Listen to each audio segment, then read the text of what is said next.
Just want to give you a heads up that this episode will contain spoilers from up through Chapter 9, the Gongaga chapter of Final Fantasy VII Rebirth, but not beyond that. I think the root question comes down to, is that intentional or not, right? No, that's not the root question. We know it's intentional. We don't know if it's going to be paid off. Right. Oh, well, yeah. The question is what the developers are intending us to experience exactly right. going to pay off in the third installment? And that's Jolie's biggest concern. That's my concern.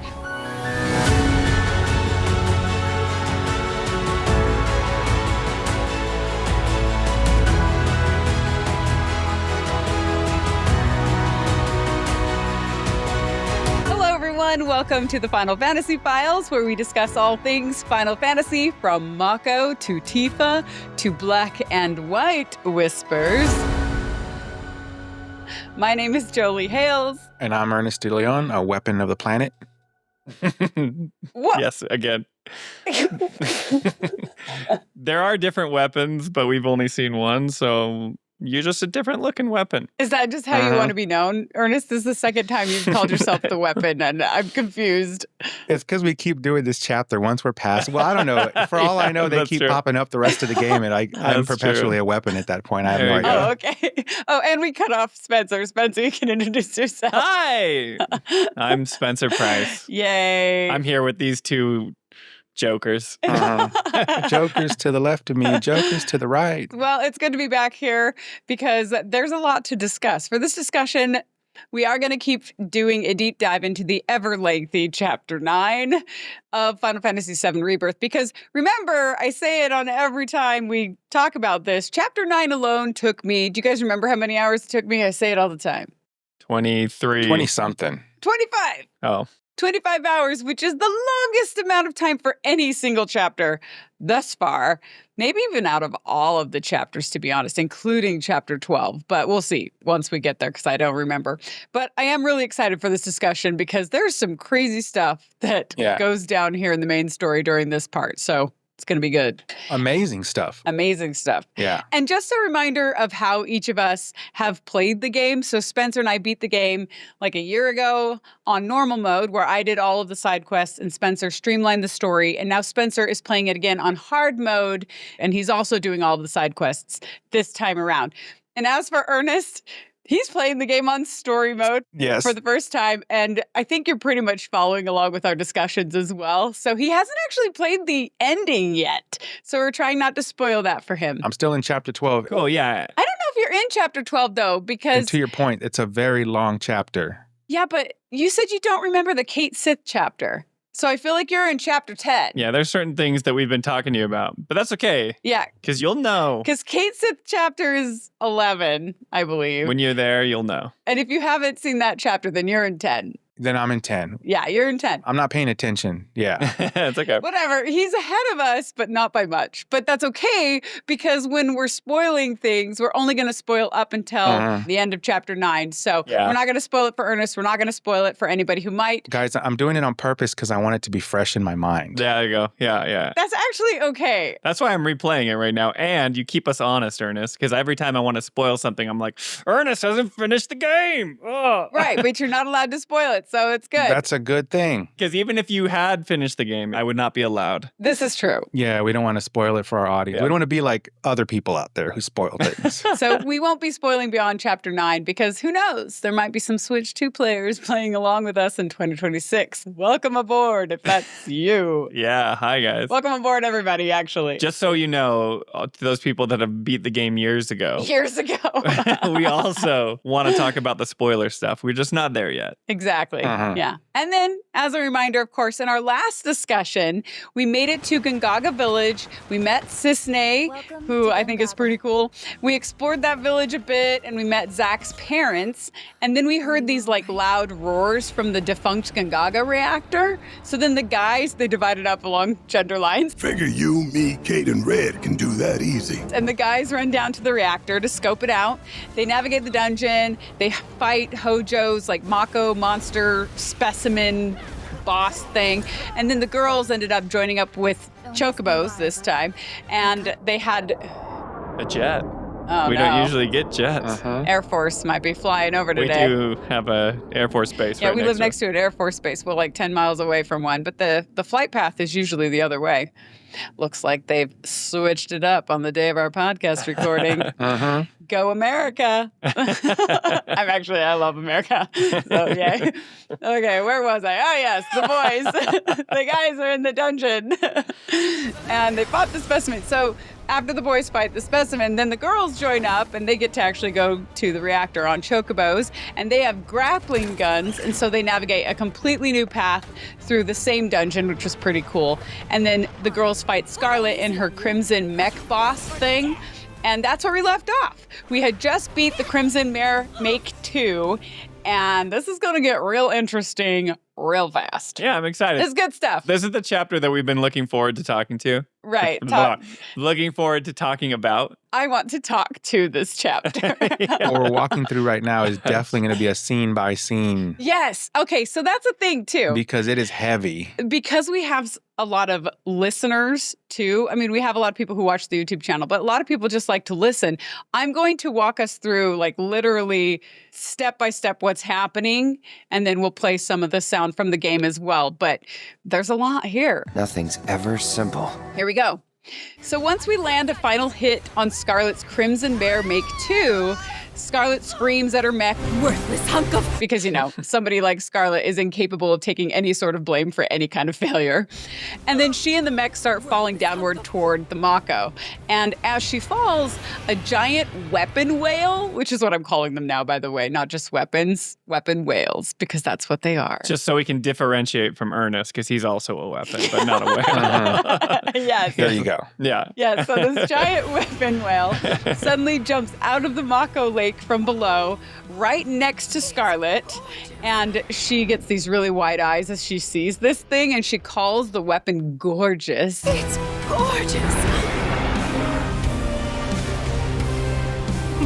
And about to be all mine. And then she quickly steers the Crimson Mare Make 2, which can still fly even after we beat it. She steers it further away, and Tifa ends up chasing her. Get back here! To which Scarlet then turns around and fires missiles that hit a giant pipe that tips and crashes to the ground, and it ends up separating Yuffie and Aerith from Tifa. So now Tifa's on her own, and that's who we're with. To interrupt for just a second, I think it's interesting how Yuffie and Scarlet are diametrically opposed. That's like Yuffie's rival, right? Her arch nemesis. There you go, Yeah. arch nemesis. But then at the same time, they have the exact same reaction when they see the weapon or the materia. Oh, that's a good point. Right? Yeah. It's like they're having like the same visceral, like, they're both like, whoa. yeah, like, I can't wait to get my hands on that materia. It will be mine. But then you have Scarlet, who uses like all the nefarious, you know, evil, diabolical means to obtain that. Whereas, but I wonder what Yuffie would use it for. Right. She would probably just use it for power too. Oh, I'm gonna be so powerful, it's scary. She just wouldn't use her power for bad, I guess. But their driving force is both to get materia. That's a good point. Right? Yeah. They're obsessed with materia. And this is actually very common. As a matter of fact, I would say it's even more common in real life, where two groups or people who hate each other the most, it's because they're so similar. That's why they hate each other, and they don't realize it. Interesting. So I think this was another one of those plot points where they wanted to split the group yet again, right? So they knocked the pipe down to separate Tifa from the other two. But my favorite part of this scene is what Yuffie says to Tifa when that pipe falls down between them. Oh, it's something about like that old hag, like go get that. Yeah, exactly. I don't remember what it was. Something along those lines. Exactly. When the pipe falls, Tifa's like, "Are you okay?" And Yuffie says, "We're fine. Just don't let that hag get my materia," or something that's it. like that. It was something like that. Aerith! Yuffie! You okay? We're fine! Just go!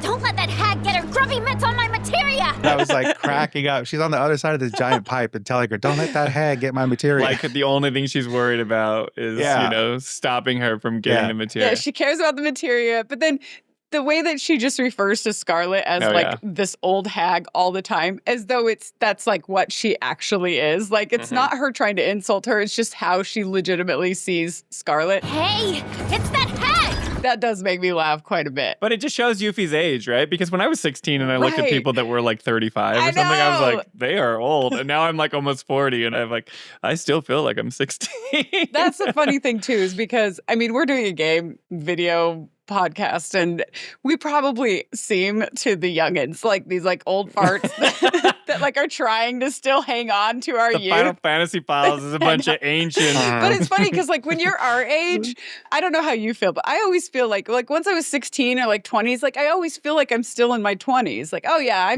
I'm still cool like the 20s. Yeah, it's like my 20s never ended. And then I actually talk to people in the 20s and I'm like, oh, I'm so not cool and I'm way old. I wouldn't trade my age and wisdom. Like all the stuff that I know now, I love. Because we are so wise. Hey, shout out to you 20-year-olds or whoever's watching that. You're cool too. But I'm just saying, getting older isn't such a bad thing because you learn more things. You have more disposable income, so Jolie can buy all those statues behind her. I mean, I couldn't do that when I was 20. Yeah, when I was in my 20s. Well, all my Final Fantasy X stuff are from my 20s, but I bought them on eBay, and that was like the only thing I ever purchased besides food. Right. It's true. Because I didn't have any money back then. But I actually look in detail at the analytics for our audience, and they're not quite our age, but they're close. Yeah, they're like 30 to 35. Close enough. 20, 25. We have younger audience members too. But I mean, that's because that's a nostalgia factor into play, right? Because people who played these games in the 80s, a lot of them are still fans now. And frankly, to be honest, the Final Fantasy franchise hasn't really adopted younger audiences as much. It hasn't done it as well. It's starting to. Well, we all grew up with Final Fantasy. I mean, Jolie did, and I know that Ernest did. Did you play it on the NES and the Super Nintendo? Yep. And then, like, Jolie got in when the PlayStation came out. 8 was my first. That's right. Yeah. Where the monsters level up with you. It was so hard. Yeah, enemy scaling is the worst. But nowadays, it's like kids play like Roblox, Minecraft, and Fortnite. It's totally different style. There's this whole slice of the pie, right? And there's always going to be a huge portion of that pie slice that's Fortnite or like these online games or Roblox or Minecraft. Yeah. But back in the day, we didn't have like these online perpetual multiplayer games where we could hop on and play with our friends and socialize. So it's like we went off We and didn't have online anything. Right. Yeah. We grew up without the internet and then the internet came. I grew up playing Atari. Joust was my favorite game when I was like 5 years old. Back in our day, couch co-op was the thing, right? There were a lot of games that were really good that had couch co-op, and those were a ton of fun. We just didn't have the internet. You just played on the couch. Like the Ninja Turtles games where each of you could be a different turtle. Like Mario Kart, like we do. Some of us are vintage gamers, I like to say, you know? Right. But my point is that like Final Fantasy has always been like this single player adventure to go on. Obviously, there's Final Fantasy 11 and 14 where it's huge and a massive multiplayer online games. Right. But for the most part, Final Fantasies are those single player RPGs that are great, you know, but they are taking up less and less of the gaming pie. Yeah. So now younger generations don't play those games as much. So honestly, Final Fantasy audiences probably skews towards the older side. So maybe in their like late 20s and like early 40s is kind of like where we are. Do you think that Final Fantasy 16 was trying to kind of go for the younger audience because it is so different in the way that it's played? It's not really turn-based. Even that, like, I don't know, this is a wider conversation about gaming in general, but even games like God of War that are popular, they're not totally ubiquitous. Like, yeah, that's true. God of War is like maybe a 12 to 20 million seller, which is huge for like a single player game. But like I said, that piece of the pie that's taken up by those forever online games, there's just some people that will never play those games like they used to because that was all that was available. It's a shame too, because if you look at how it divides up, right? Mobile gaming is the largest by far, and I hate mobile gaming. I can't. Well, it's the most convenient, right? But I'm just saying, like that's the biggest by percentage, and then live service games, which is what we're talking about here. So it's like the Fortnites and the Destiny 2s and the Call of Duties. Those are huge, and then the single players is an ever shrinking pie, right? And I'm hoping that Square Enix and a lot of the other companies, I know that they're trying to like open that wedge more, but I'm hoping they're successful because I feel like there's many things that gamers can get from games, right? And the live service side of it brings you the teamwork component, which is absolutely critical in the real world when these young people grow up. So I'm glad they're getting that. But the hard work ethic that comes with JRPGs and the struggle and the overcoming of struggles and obstacles, that is more of like a single player type of thing. And so I want them to get the balance. So whatever we can do to bring more of our young friends in, specifically to the single player and JRPG genre, is always a good thing. Well, yes and no. I mean, I agree with what you're saying, Ernest. Like we want to grow the audience, but like we like our games to be 100 plus hours. We like the challenge, and that's kind of the hard thing too. Right. Because the attention spans of younger people is just not, I think, what it used to be, because they have the internet, they have like instant gratification from every tap on a phone. And sorry, I interrupted you. Keep going, Spence. It's okay. Well, you have someone who grew up a certain way and they like things a certain way, right? Right. So it's like, I want my RPGs to be this way. That's why that was kind of divisive with Final Fantasy 16, because 16 comes out and it's more linear. I mean, it can be a pretty long game, but you can beat that game in like 40 hours or whatever. Right. Yeah. And you have these longer, big RPGs that ask a lot of their audience, and people are like, I'm never going to do all those side quests, and then it's a business. So they look at it and say, oh, well, only 5% of the people did all the side quests and 100% of it. And, 20% even beat the game, right? Yeah. Whereas like they want retention, they want people spending their money. So I looked up the sales numbers. God of War 2018, which was like a huge relaunch of the brand, that sold 23 million units, which is huge for a single player game. Yeah. But like Final Fantasy 16 numbers are still kind of iffy. It's around like the 3.5 to 4 million. Oh, they never cracked that. But like Final Fantasies used to be this event, right? They used to sell a lot more in like the tens of millions. Right. Never like going super, super big. But back then that was huge, getting that many. Anyways, the whole point of this is that there's a younger audience out there, and who knows if Final Fantasy will ever recapture them. The cool thing about Final Fantasy, though, is that each game can be different. If you think about it, everyone kind of associates Final Fantasy with turn-based mechanics, but it was traditional turn-based for like the first 2 games, and then in 4 they introduced like the ATB, the active time battle system. And then like I remember when I met Jolie, she's like, hey, play X2, because there were like this time mechanic that was I thought the battle system in X2 was actually fun. I thought the game was pretty dumb, but I had fun with it. But also you played 13, and 13's drastically different than so different some of these other ones, any of them. Right. And then we have 14 and 11 that are MMOs, and then we have 15, which combat is way different in 15. It's not turn-based. And they just announced the remaster of Tactics, which is 100% different. And then 16 was trying to go for like a more wider appeal that was more of an action RPG than a turn-based one. But then you have something like Expedition 33 that just blew up, and now everyone's clamoring for Final Fantasy to go back to turn-based, right? Yes. So I would say the strength that Final Fantasy has is that they're nimble and that they can change. They haven't been the same style every time. I mean, they have the Theat rhythm games. So they're going to have to find what works for them. Yeah, right. But like the mainline games have never been exactly the same. So we'll have to see what Final Fantasy 17 is going to be, or what they decide to do. But for this discussion, I think Final Fantasy VII Remake does a good job of modernizing the turn-based system and hopefully bringing in new players. And I will hope that expanding it to a wider audience with the Switch 2. And it was just announced for the Xbox as well. So Xbox will be getting 16 and 7 Remake this year. So 16's out now, but 7 remakes. And the DLC. Anyway, sorry, that was a long tangent. No, it's a good tangent. I think that's like why we have an older audience, but I hope that kids can get into it. We have a lot of younger people too. Don't worry. No, We're not like looking past you Eufys out there. We just tend to relate more to Scarlet. I'm just kidding. In so many ways. There are even gamers in our analytics that are much older than we are. Yeah. But I want to see the numbers bump up from the younger generations, because Square Enix has done a good job of broadening the appeal overall of the franchise and trying many different things. Sure, not all of them succeed, but they're trying to broaden it. Yeah, I'm glad they're trying. And I will give them credit for that. I agree. And they do have like a really thin line that they've got to walk, because they don't want to get too far away from what Final Fantasy has always been in terms of like the characters and the journeys and like what they've always stood for, and even the morals in these JRPGs, right? The power of friendship. The power of friendship. Just kidding. That's the stereotypical JRPG. Totally. Which is a great theme. We love it, but it's so cheesy. But it's great though. Like, it's awesome. Or anime or whatever. Yeah, I love it. I mean, we could use more power of friendship in the world today. Amen. So, amen, bro. Yeah. Yes. Never mind. Power of friendship all the way. Yeah. So anyway, Yuffie versus Scarlet. Who are not the power of friendship whatsoever. Yeah, not so much.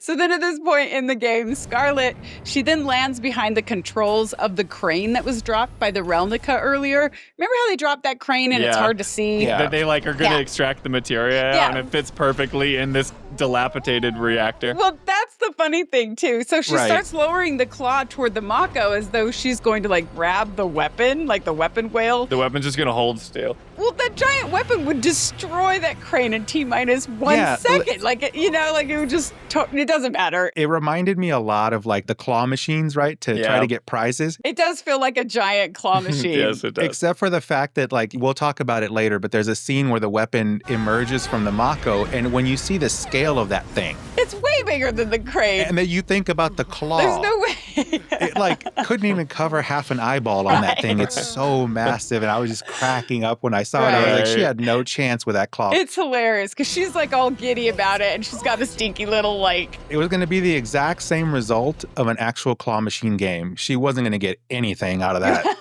Right. She was going to waste her time over and over and over again. Mm-hmm. So then at that point, even though Scarlet doesn't know that she probably can't capture this weapon, she's determined to try. That's when we take control of Tifa. And she's now solo because she was separated from the other two girls when that pipe fell down, right? Mm-hmm. And then she ends up taking her grappling hook and she's swinging from ledge to ledge towards Scarlet, who is yelling things like, come out, wherever you are. Because she's fishing for this giant fish. Yep. And once Tifa is in range of Scarlet and Scarlet sees Tifa aims her grappling hook and Scarlet, who notices Tifa, yells at her to learn some manners. And then Scarlet maneuvers the crane arm instead of trying to capture the whale at that point. She maneuvers it to whack the platform that Tifa is standing on. Yeah. And Tifa shoots the grappling hook to latch on to the arm itself. And that saves her from the collapsing platform, but then it simultaneously starts wildly swinging her out over the Mako abyss. And some of this is also difficult to see if you're just watching it once because it's a series of fast shots. You can't really tell where the grappling hook lands and stuff, but you get the basic gist of it. It's very Lara Croft Tomb Raider sequence right here that we're looking at. There's our Lara Croft Tomb Raider reference from Ernest for this episode right up front, everybody. There you go. Right. So then from Square Enix internally is we really need to separate these groups. Does Square Enix even own Tomb Raider anymore? Not anymore. They sold it? They don't, yeah. Yeah, they sold it years ago. They sold the property, kept the developers probably.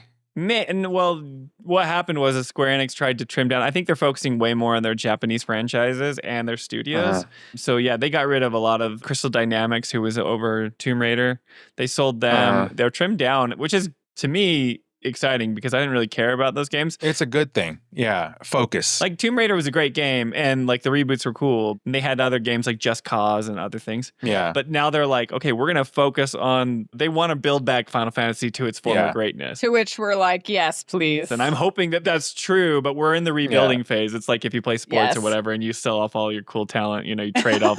And now it's I mean, we've been lucky. We've got Final Fantasy 16 and we've been getting the remake trilogy and stuff. And 9, hopefully, even though they didn't announce it at Summer Game Fest, which is lame. Right. But now that they've consolidated their development talent and they're directing it all towards the stuff that we love, the Final Fantasy games and bigger projects, they say they want to focus on those AAA experiences. Yeah. Hopefully we'll get 9 remake and, and 17 and finish 7 up part 7 3. part 3 and then we'll get 17 and maybe a new MMO is rumored or whatever. Anyway, yeah, they probably are due for one. I mean, 14 is still huge, so who knows how long that will be. Massive. But yeah, Ernest plays 3 games. I know he plays Final Fantasy. I know he plays Tomb Raider, and sometimes you talk about Destiny, but... A little bit of Fortnite because my best friend is into that game, so yeah. You gotta keep up with the youths. I mean, I'll give Fortnite credit. They definitely go cross-franchise and cross, pop culture. That would be cool. I don't think they've done a Final Fantasy crossover. That would get me to check out Fortnite if, they had, a Cloud... Did they not do one for 16? I don't think so. No, I don't think so. 16's been in a lot of stuff. Clyde was in Tekken and... Yeah, Ben Starr is all over the place now. Any objections? Final Fantasy just did the crossover with Magic the Gathering. It's happening right now. That's right. That's a big deal. Yeah. A huge one. They just painted giant murals in LA. There's a giant Sephiroth, Cloud, and Magic the Gathering on... Which is awesome. Probably on the way to LAX. That's usually where you see the big ones. I think Square Enix has a headquarters over there too. We shouldn't have moved. We used to live in Southern California until recently. I would love to see the Final Fantasy characters show up in other properties like a Fortnite or whatever. It doesn't matter. Well, they literally have. I mean, the biggest crossover was Smash Brothers. When Cloud was announced in Smash Brothers back on the Wii U. That's true. But then on Smash Ultimate, Sephiroth was one of the DLC characters. Yep. Which is a huge get. Those are huge. Traditionally, Final Fantasy hadn't been on Nintendo since Final Fantasy VI. other than Crystal Chronicles and we don't talk about Crystal Chronicles. I'm just kidding. No, we do. It's fine. No, Wow. But what I'm saying is that they brought it back, right? And so them being in Smash Ultimate was like a huge deal. And now they made a big deal, and it's really a big thing that Final Fantasy VII Remake is returning to the Nintendo Switch 2, and they plan on supporting their games, the entire series and of future games. That's massive. Moving forward on a Nintendo platform. You can also think of just Kingdom Hearts, the series itself, as a big old crossover, right? Because that was where they took Disney and they took Final Fantasy and they put them together, which again, we won't go deep into it. It but worked out so well. I enjoyed the first game. I know there's Kingdom Hearts fans who are listening to this right now. I'm teasing. I don't love the series. I think it went way off the rails for me personally, which is sad because, again, I worked for Disney for 8 years. I was their company spokesperson. And you were a huge Final Fantasy fan. And I was a huge Final Fantasy. I've always been a Final Fantasy fan since I played the series. You were the mark for that game. I was the person they were aiming for the series. And they had me in the first one, and then it just kind of turned really commercial and then very Nomura and very weird. And I was like, I don't even know what's happening anymore. And I bailed.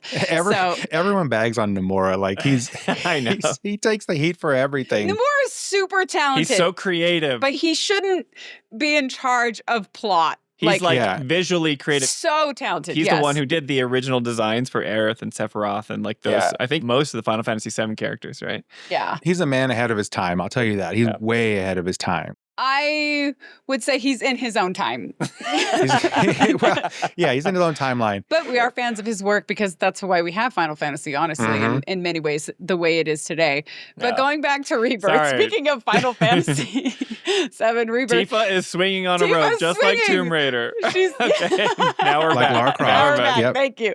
Yes. So Cloud is watching this too, by the way. So Cloud sees what's happening, and Cloud yells Tifa's name. And what I will say is one of the most sincere moments of complete concern, which I think is fantastic delivery from Cody Christian, despite it being like a single word. Tifa! Like he is legitimately concerned for Tifa in that line. Tifa! And then Cloud kind of like stumble runs away from the rest of the guys in this desperate attempt. Is that when he screams Tifa? That's one of the Tifa screams. Okay. He screams it a couple times, actually, in this series of scenes. There's the one from the trailer that everyone's like, oh my God. Okay, yeah, it wasn't that one. Coming later. Okay, yeah. okay, thank Do you like the way I imitated? That was really good. Yeah, thank you. Tifa! Remember, Cloud in the last battle, he's struggling physically because the Mako is all around him. So he's like stumbling while he's trying to help Tifa, while Tifa's like continuously swinging sporadically above. And Scarlet, of course, is laughing maniacally because she's a tropey villainous character, and that's what tropey villainous characters do, but we take it. It's funny. Lie like the neck you are. And then Cloud walks up onto another platform where he encounters this like slew of Shinra troopers who are shooting at him, and he blocks their shots with his massive sword as he runs.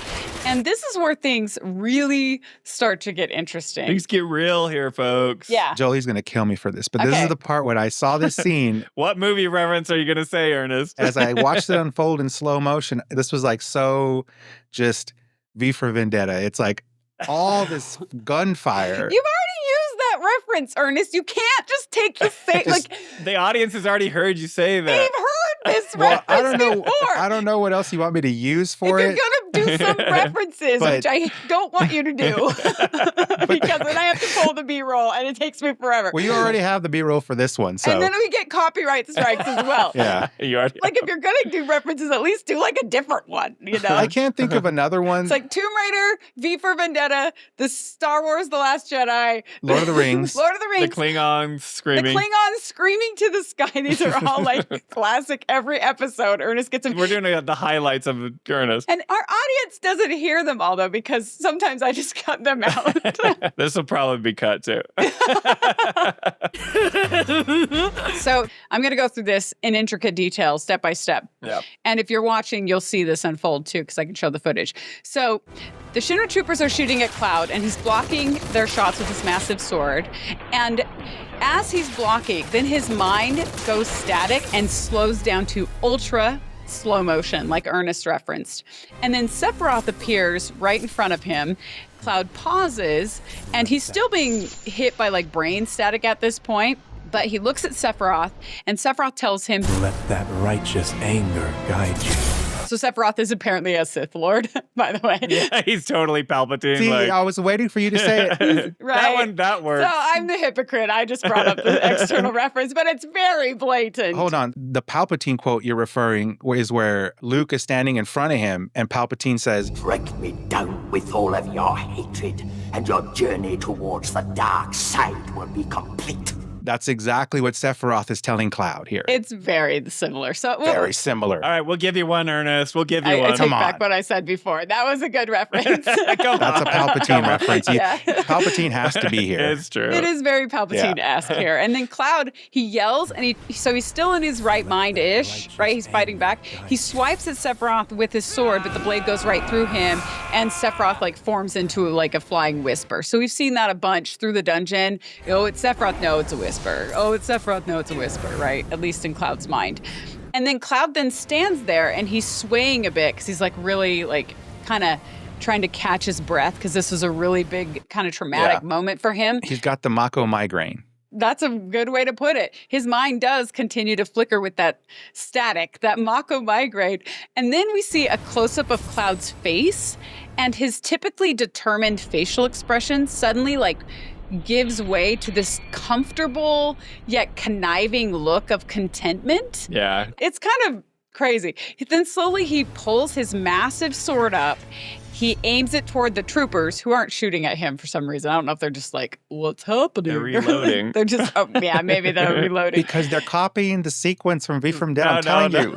No, they're not. This is just what happens when your guns run out of ammo. Yeah, so they're not shooting at him.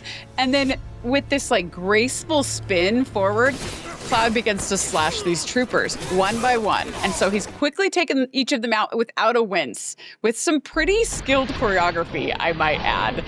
It's pretty cool to see in that way. Beautiful sequence. You got to call that out for the cinematography here. The animation's very well done here. This was just on point for this scene. So I can ask our resident animator.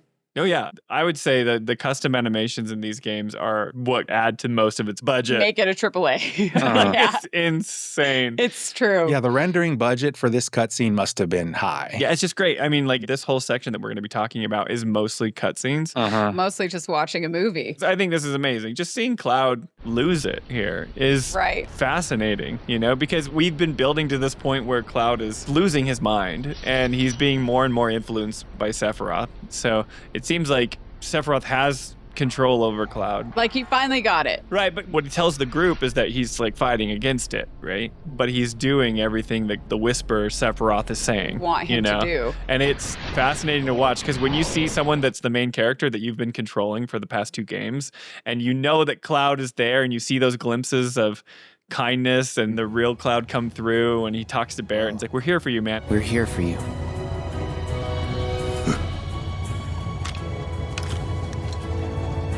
To help take the load off, huh? I mean it, man. Yeah, I'm starting to think you might. And then you see him that shift that Jolie's talking about, and then he just goes kind of dark and comfortable, and he's I'm gonna murder these soldiers. And it's it's super compelling to watch. It's powerful, yeah. I mean, when you guys were playing it, were you at the edge of your seat? I was what the?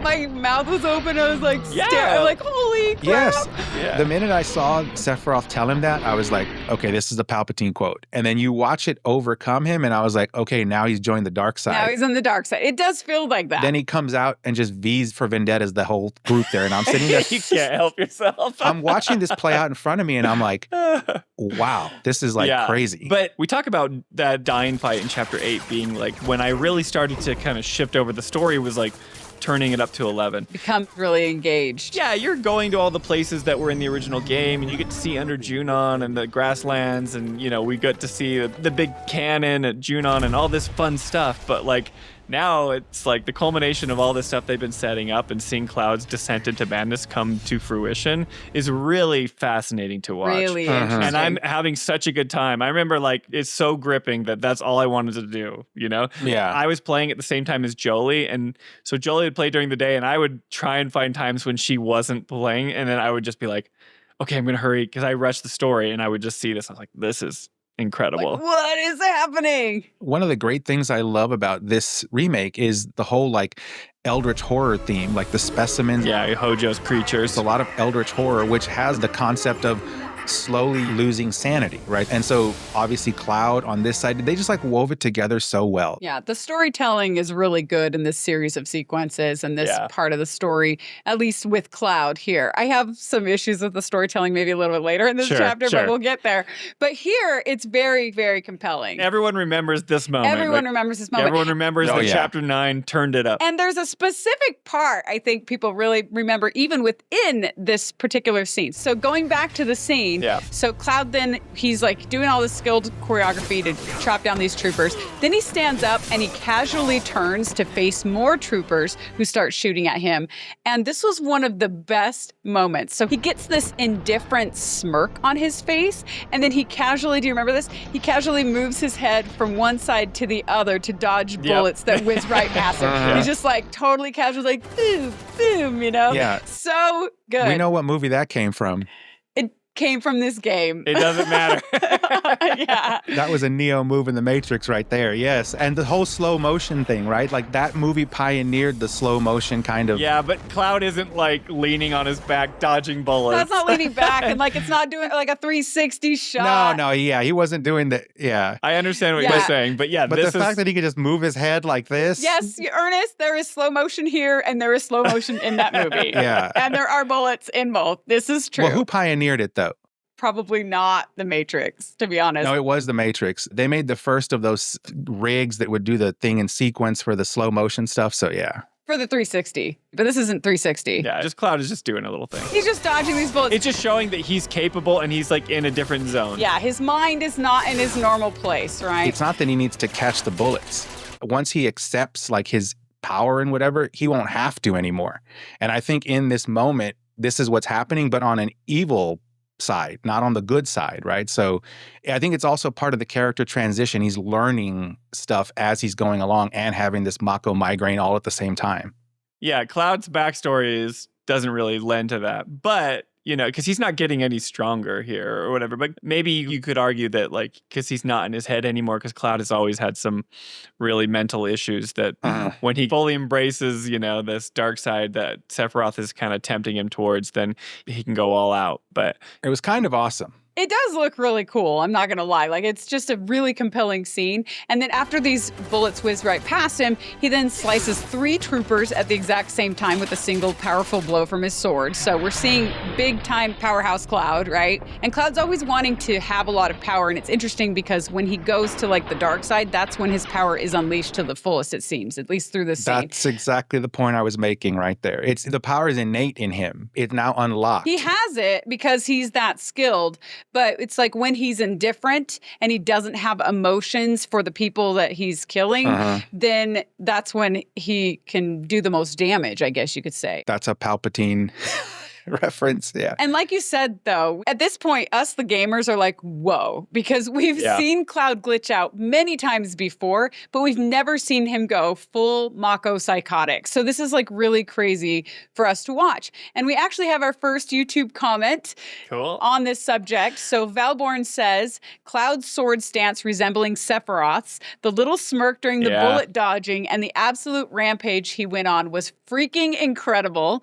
I still can't get over it. It also demonstrates what Cloud is capable of doing when he's fully off the rails. Totally agree. I mean, we should have read this comment earlier because that's exactly what we all were saying. Totally agree, man. Yeah. And it doesn't end there. So then Cloud notices more bullets from more troopers coming behind him. So he spins around and he almost like casually walks towards them. And he's blocking the bullets as he's walking with his sword.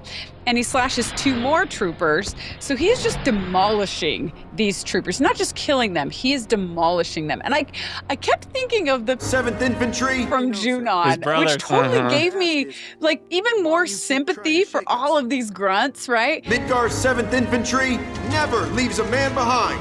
And it also makes me wonder if that was part of the developer's intent, maybe, of putting the infantry stuff in the story in the first place to make you sympathetic for them. I mean, and if that's the case, then I say bravo, because it totally worked on me. I'm like, no, what if the infantry? But then if the infantry is good, then everybody's probably good, and we know. Those of us who have played the original game know that troopers can be good, right? Like there's, and I won't go into that anymore, but I just kept seeing during this sequence, it was even more compelling because I kept seeing nice guys getting slashed apart one swipe at a time by somebody totally indifferent to their lives, which is crazy. If you go back to the remake series, so I think it's when you first meet Johnny and you're like in the Sector 7 slums or whatever. Oh, yeah. I know what you're going to say. Yeah, you do this quest where you're like freeing Johnny, right? Because Johnny's like all captured or whatever. And you have your sword, like your Buster Sword or whatever sword you have at that time. And you're like chopping up these Shinra troopers or whatever. And then it cuts to like Tifa, Cloud, and they're freeing Johnny. And they say stuff like, hey, we got to hurry and leave before they get up. We need to go before they wake up. Implying that they didn't kill the troopers when they fought them with the swords, right? It's like, which is hilarious, but yeah. So that's the game telling you that like when Cloud chops these guys with their sword. We're not murderers. We're knocking them out. Right. But in this sequence with Cloud, there is no illusion that he is not murdering them. Yes. And I'll point out throughout the history of the franchise, obviously like at the end of the game, there's like permadeath, but usually everything is referenced as to either knocking out or falling in combat. Yeah, KO'd. That's why you have Phoenix Downs. And except when you get to the end of these games, and then everybody dies, which is totally stupid and needs to be fixed. Well, I mean, that's a JRPG. I don't care. It's dumb. What I'm saying is like, you're right. Like they have historically gone out of their way to avoid death and killing throughout the mainline stories for the most part, right? It's always like knockouts and stuff until the end of the story. And in this sequence, that's all abandoned. Right. Right, and that's what makes it so powerful. Exactly. Yeah, so as Cloud is doing this, swinging from above, Tifa is there. She's watching all this unfold below her as she then manages to swing to like a safe location up above. Is she the only party member who's witnessing what's happening with Cloud? Because everyone else is down below, correct? I believe so. Yeah, so Tifa is the only one who's seeing this, which is actually interesting. In the context of the story. Yeah, because the girls are probably, we assume, they're still behind the pipe, maybe trying to find a way around it. The guys are down there in a different part, like a lower ledge, and we never see them watching this unfold. So I do believe that it's intended that we believe that only Tifa is the one who's watching this. Yeah. Scarlet could probably see it too. And I don't know if she's watching Cloud butcher so many troopers without flinching or something like that, because she actually breaks her crane in trying to like take out Tifa, and then she gives the order to the entire Shinra team to withdraw, and then she flies toward the retreating Relnica, leaving more troopers below. Yeah, they evacuate. Yeah, but she's leaving these troopers below to be butchered by this ever so precise Cloud all of a sudden. She doesn't care about them. And she doesn't care, right? She never has. But it could be the 5th infantry. Is it 5th? I think it's the 7th infantry.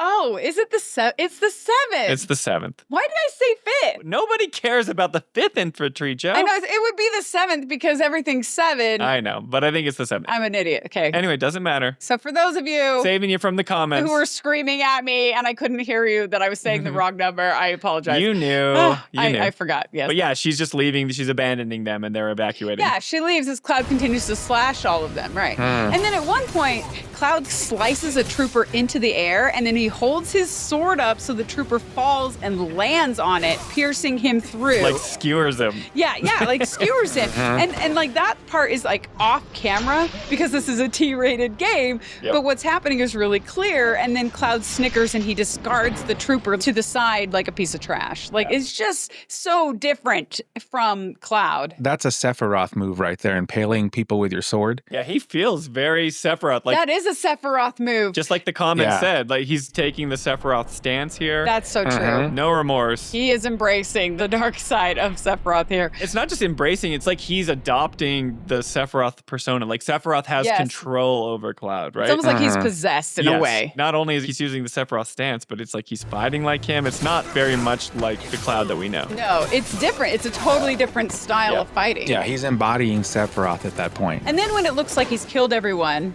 Cloud notices an injured trooper who's slowly crawling desperately toward a gun on the ground. Like this trooper is going to make a last attempt at survival and try to kill this like villainous guy who's taking everybody out.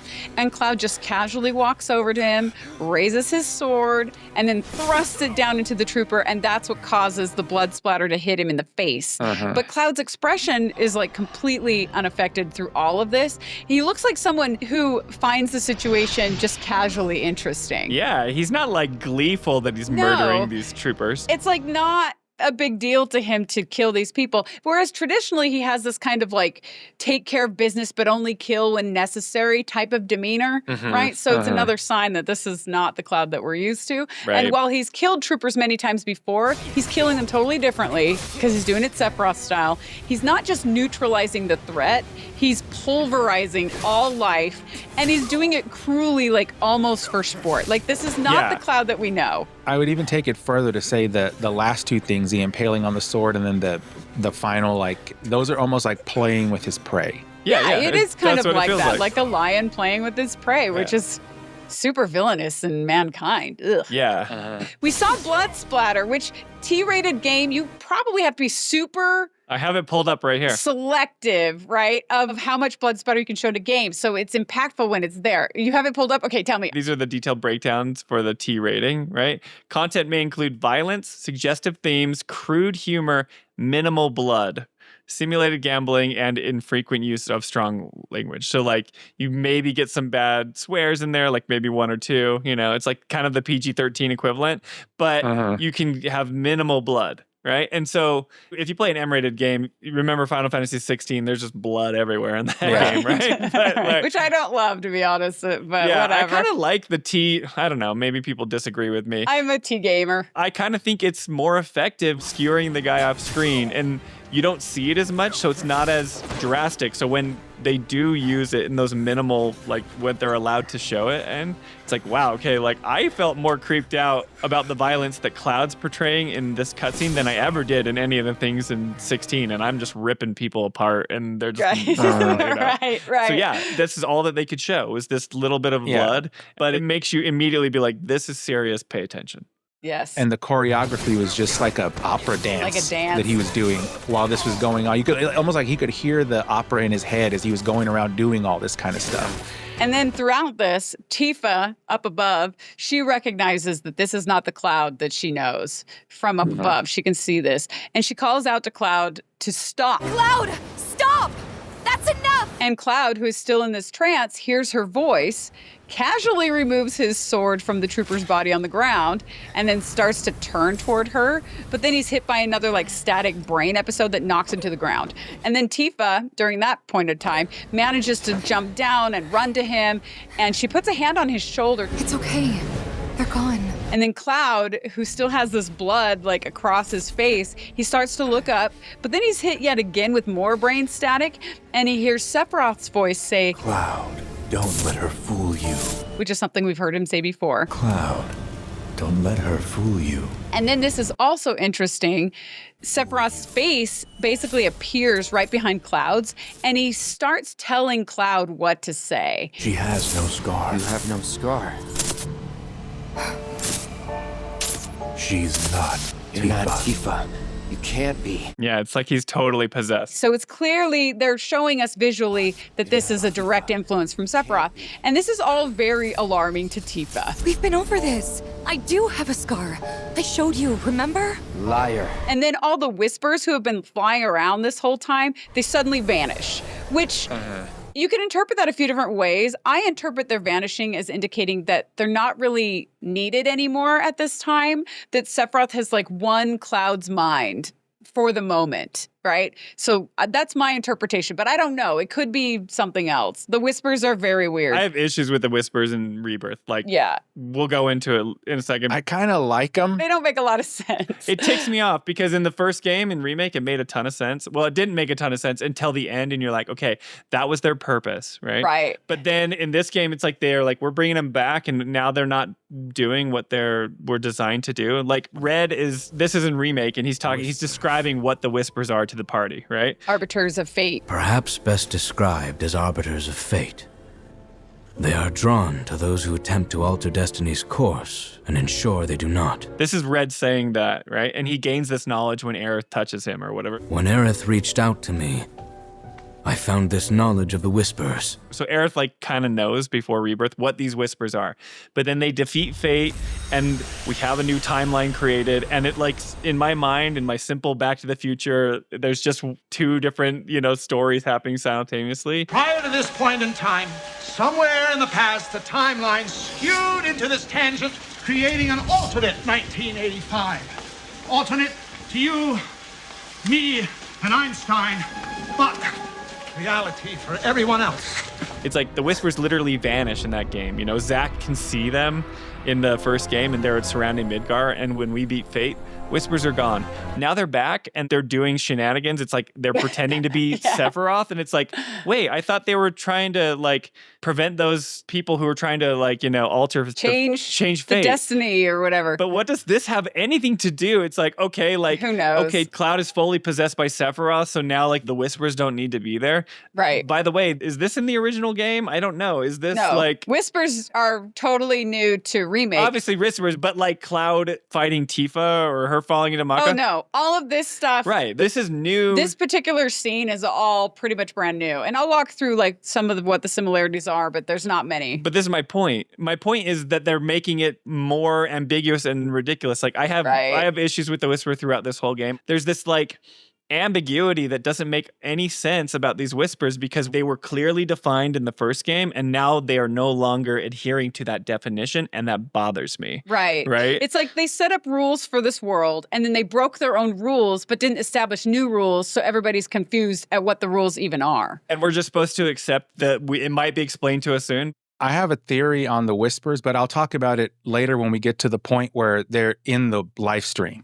Okay, cool. Okay. Because I think that actually gives more insight into the purpose of the Whispers in this world or in this timeline. Right. And like to the commenters that like will have an answer as to what the Whispers are, at least hear me out and know that they were clearly defined in the first game and they're acting differently in this. And you could say, well, they're new. There's white ones and there's black ones and they have an orb or whatever, And the Whispers really come into play a lot more in this particular chapter too. I mean, this is actually the first time we see them again since Remake is in chapter 9.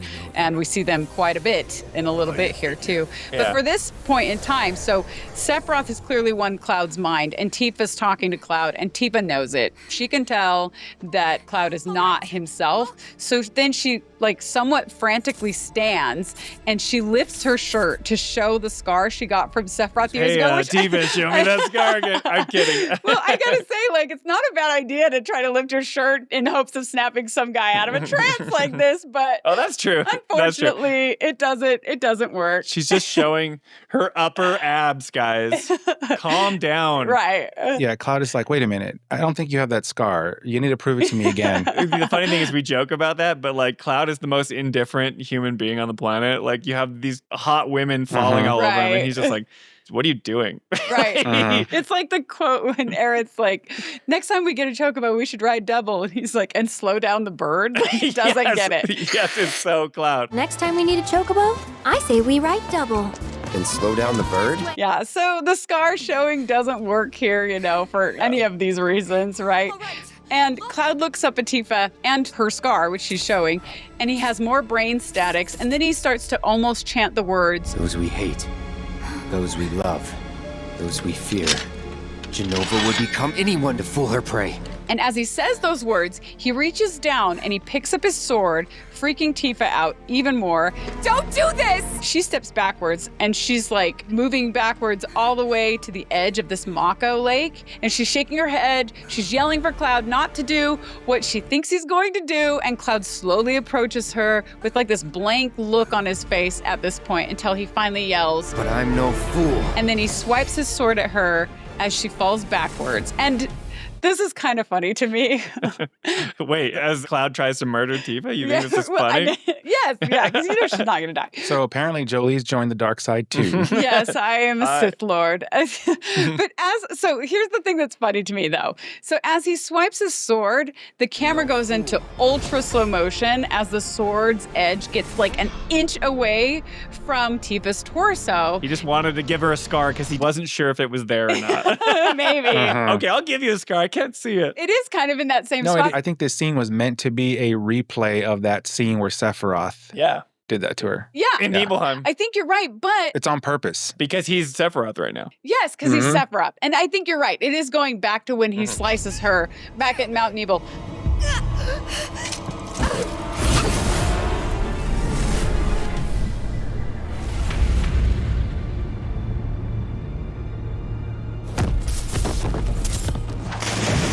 But we see this slow motion of the sword getting like an inch away from Tifa's torso, but then the camera like jumps forward in time to another slow motion, like wider shot of Cloud having finished the sword swiping motion. And Tifa is now completely like flung out from the ledge over the Mako. And the shots look really cool for sure, but the logic of their progression makes no sense at all to me, because after the close-up shot of the blade like at her chest and then going to the wide, Tifa should be sliced in half with like blood splattering all over the place with like two parts of Tifa. Like there should be two Tifas falling down into the Mako, because that sword is so close. I mean, I'm glad that did not happen. But at the same time, I legitimately have no idea how the physics of this sequence works at all, how the blade doesn't touch her, because it's like slow motion right at her chest and then slow motion wide shot, and it's like the sword has followed through, but there's no injury. She's just knocked off the ledge. I mean, I'm happy to show our viewers what I mean. Yeah, I know what you're talking about. But the idea is that she jumped backwards to not get hit. It's forcing her off the platform. Yeah. That's why she's falling backwards, is because she has to get out of the reach of the sword. But it doesn't look like that. I know.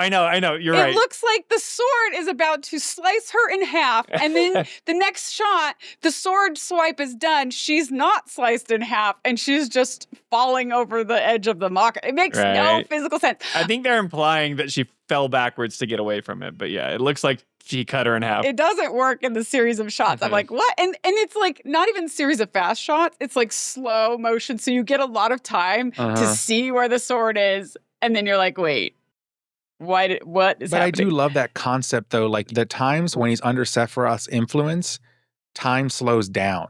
It's almost like they're bringing in the time as a mechanic there with Sephiroth. Like time seems to slow down whenever he's around. Well, it's just everything has more gravity. They're trying to add gravity, right? The cinematics director is like, let's add some gravity by slowing this down. He's like, let's cast gravity on this scene.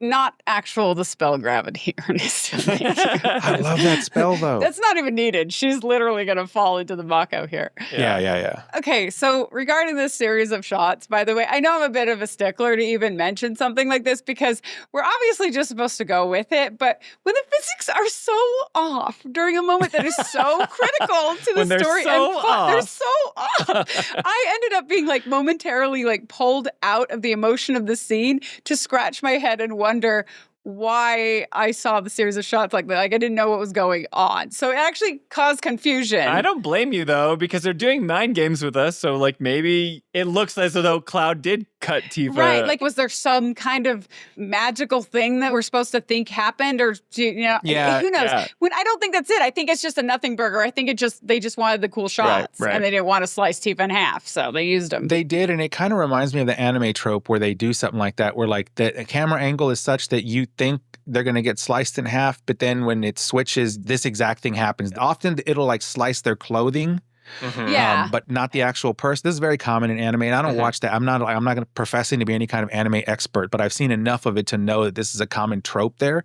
And I'm guessing that's what it was. They wanted the emotional effect of you thinking he was going to slice her in half, but then her not being sliced in half. So then they're like, we don't care if it doesn't visually make sense. I don't blame you though, because we've got like these weird ghost whispers everywhere. Right, there's whispers now. Shenanigans happening. It's just starting to get more confusing. They're messing with you, and I realize Jolie's going to accuse me of giving too much credit to the writers here, and I probably am. I'm just going to say that up front, but you probably are. I also think this goes with a whole theme of like the Mako migraine, where like everything is disjoint right now because they're in this reactor full of Mako. So I think that's actually a good thing. Yeah, but I think this entire scene sequence and what's happening here is purposely meant to get you off level, right? Yeah, I think that's true, but I don't think that's enough of a reason to make two shots look totally not physically coherent. Yeah, but I think you're reading way too much into that, Joe. No, I never do that. Yeah. I agree more with Ernest because who's our main character? Who do we play as? Or Cloud. We're usually Cloud, right? From his perspective. But now we're kind of Sephiroth. Yeah, but Cloud's been bathed in this Mako bath and it's messing with his head, right? But usually the cinematics director will use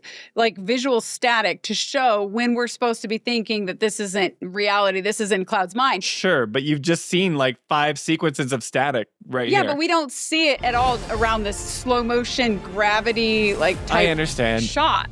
No, you don't. As the animation person, You do not understand. I did not think this, so this is the first time I'm hearing that where you think that she got cut, but I can see how that's true. So I'm excited to like see the B-roll or whatever. Yes, you're gonna see the B-roll, and then you tell me this. But it did not make any impression on me at all. Okay. This is great because this is like the equivalent of someone throwing a flag on the play. We're going to go back and review the footage and see what happened, right? So our listeners are going to be like, oh yeah, Jolie was totally right. These guys have no idea what they're talking about. That's what's gonna happen.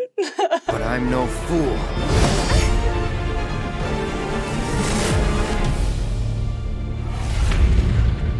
But to Ernest's point, I do think we're supposed to be in the perspective of Cloud here, and we've had so many static shots. He's freaking out. So yes, the tension is high. He's surrounded by Mako. Things aren't as they seem, is what I'm saying.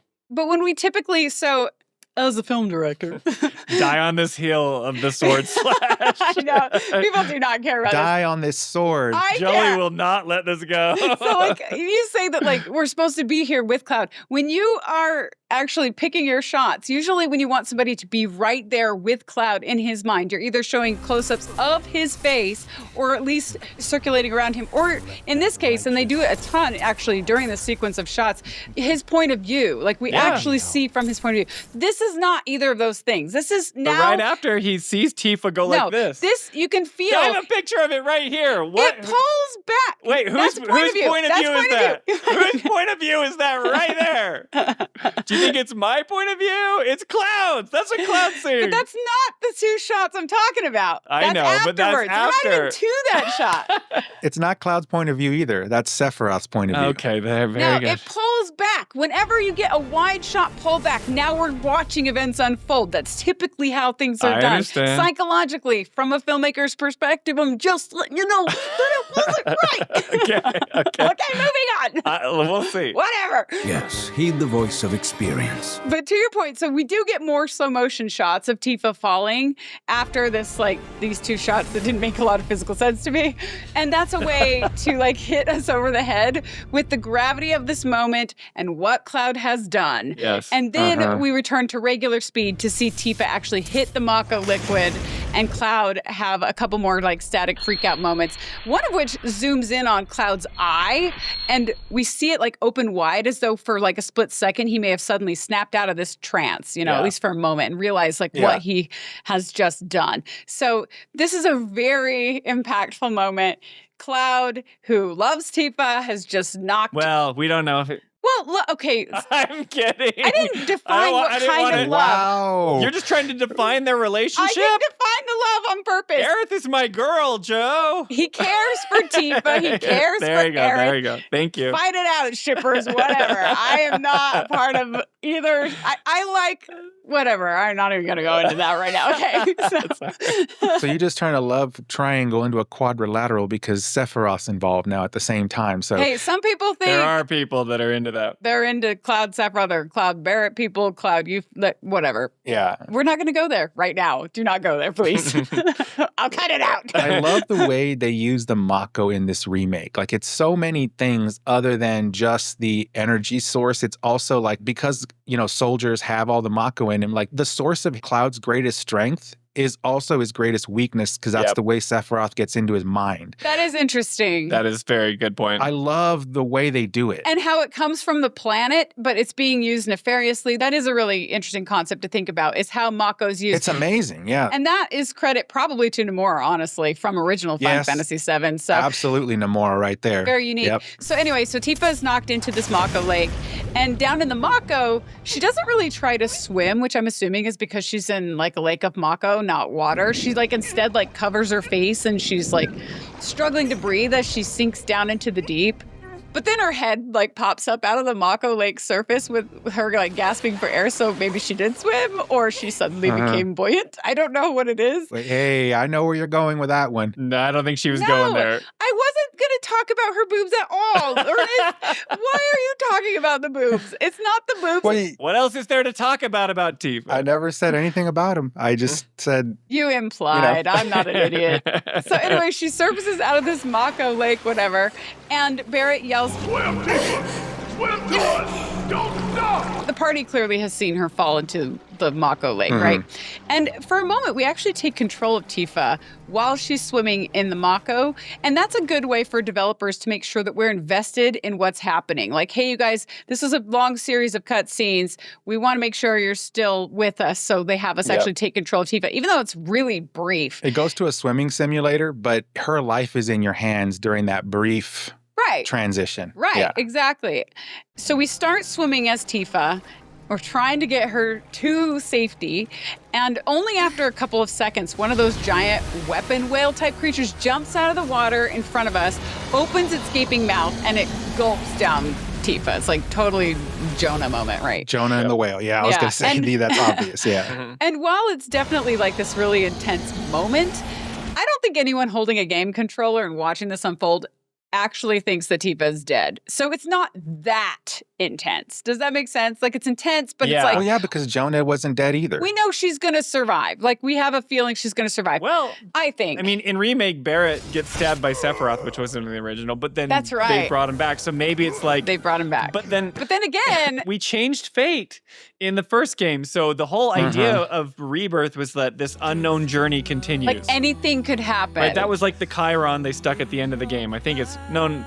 Whatever it is, Jolie can look it up on B-roll. The unknown journey continues, I think. That might be the end of the Rebirth one. I can't remember. Anyway, but they say basically it's unknown because we've changed things. So anything technically could happen in Rebirth, but that's not happening. They want us to think that, but it's following the same story path, generally speaking. Which is another problem I have. Which is another, it's almost disappointing. Like, they're baiting and switching us, being like, oh, something's going to change. Oh, no, nothing's going to change, but maybe it will, or maybe it won't. Nope, we're just going to throw nefarious whispers in there, and then that's going to be the difference. And whispers are back, but they're not trying to protect fate anymore, so whatever. Bear in mind that with like time and universe changes things, it's a very common trope also that the unintended consequences, right? Whenever you change fate or change something in a timeline, there's always unintended consequences that you didn't even think about that are going to happen as a result of that. But that's the thing is, like, Spencer's saying the developers want us to feel like there's going to be unintended consequences by saying it's this unknown journey and it's not really the original game,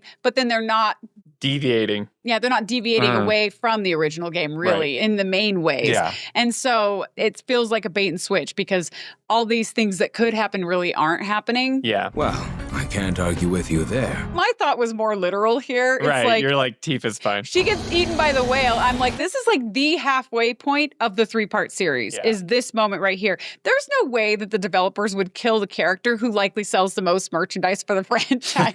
Like, even merchandise aside, like, she's too important of a character to eliminate at this point in the story. So it's like, it's more of a, when she gets swallowed, I think we as gamers feel like, oh, how's she going to get out of this? And not so much like, oh, she's dead, right? Although I had the same thoughts about other characters in the original game, and that did not turn out how I expected at all in the original game, right? I'll just leave it there. But I mean, not to mention that if this scene were like the end of Tifa, I think Tifa shippers would potentially burn down Square Enix. Like, that would be so funny if that's the way she goes. They would burn down HQ. She got eaten by like a whale? And she's done. And she's just not in the game. But also, it is a Jonah moment. So we know from like biblical storytelling. Also other like Pinocchio kind of thing, that when you're swallowed by a whale, it doesn't mean you die. Even though I bet if I was swallowed by a whale, it would not go that same direction. I think I would probably not make it through. But there's been enough portrayals of that in fiction and whatever. And biblical stories. We're totally just like, We're like, yeah, she got swallowed by the whale. But it is interesting. Like, let's be honest. This is something that we haven't experienced before in the original game. So this is happening and we're kind of bottom. It's like, what? Yes. This game is so meta because of what they did in Remake and how they're changing things. Yes. I constantly am thinking, what are the developers trying to do here? Which is right, me too. which is like a weird thing. Which they don't want you to think, because they want you to just go along with the story. I don't think, like, if you're a first-time player, maybe they don't want you to think that. And maybe if you're a first-time player, you don't even know. But it's actually, like, fun for the people that are playing it again. Right. It's to see how it deviates. Because this is what is pulling them through. Like, if you're a long-time Final Fantasy VII fan and you're noticing the changes, that's what a lot of people in commentary has been online. This is true. Is that, like, the fact that they're switching things is actually making these remake series way more interesting, right? Yes. And that's true. So I'm, like, watching it being like, I know what happens in the original, and I know that they're changing things. So what are they going to do with this? Where are they going to go? This is, like, the one time where it takes me out of it that's not a bad thing. I like that. I agree. Which is part of the magic of what they've accomplished with this remake series, but which also makes it so apparent when they falter and they kind of miss the mark. Yes, well said. I've dabbled a little bit in game design, and there's a concept we have called lenticular design, right? Which is how we approach these things, which is just saying, like, there are multiple levels of things happening, and depending on your skill as a player or your experience with either the game franchise or the game as a player, you see different things. Different perspectives are happening simultaneously, and it's a lens type of thing, right? So that's definitely going on here. And when I saw the weapon swallow her, you know, Spence used the term meta, and that makes so much sense here. It's a meta thing because, yes, we're watching this event happen live in front of us, but what is actually happening here, right? The larger story of Jonah and the whale was the person underwent a transition during that time they were in there. And when they came out of the fish, they were a completely different individual because their perspective had completely shifted. When Tifa goes into this whale, the exact same thing happens. But for a different reason in this story. Yeah, I like that. I totally think it's totally influenced by Jonah and the whale. Oh, for sure. Oh, 100%. Religious symbolism, religious stories, as well as mythologies. And they borrow from all of those to craft these Final Fantasy stories. I love when fiction pulls from biblical and, like, religious context. Yeah, it's interesting. It's always fascinating to me when Christian lore and things are adapted into, you know, the fiction that we participate in. I really like it. It's fascinating. That's what's so awesome and so strong about the writers here is, like, they'll bring in this Jonah and the whale story, right? But then when you look at other parts of the game, there's clearly ancient Greek and ancient Roman mythology and ancient Egyptian. It's not just religious. Right. Like, they're bringing all of these, like, monotheistic and polytheistic and all these things together and weaving them into one big story. And it's like they clearly have a solid grasp of, like, global cultures and religions, and they're bringing it all in. Yeah, I like it. And they do a really good job with that. And then they add to it with their own mythologies and creations, like their Mughals and their Cactuars and things like that. And the summons and the gods of their world. And the summons. The espers or whatever. It's very interesting, It's awesome. So, okay, at this point, Tifa gets swallowed by the whale, and she's going down in the belly of the beast, and she leaves Cloud looking down from the ledge above where he watched her fall. And he blinks. Tifa? And then he looks behind him to see the carnage that he's reaped on all those troopers. This is basically the first time he's seeing what he did.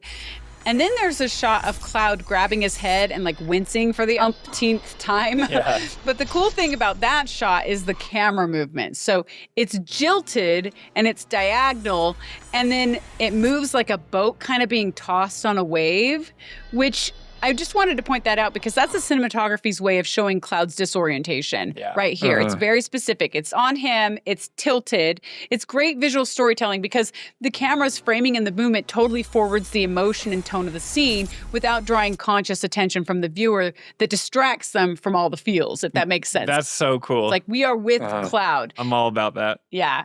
And then we see some back-to-back static flashbacks of, like, Cloud's eye and Tifa falling into the Mako. And then we pull back from Cloud's face. So now the shots are telling us that Cloud is coming to fruition, like he's understanding what he did. He's coming to a realization of what happened, which again is the camera supporting what we just saw.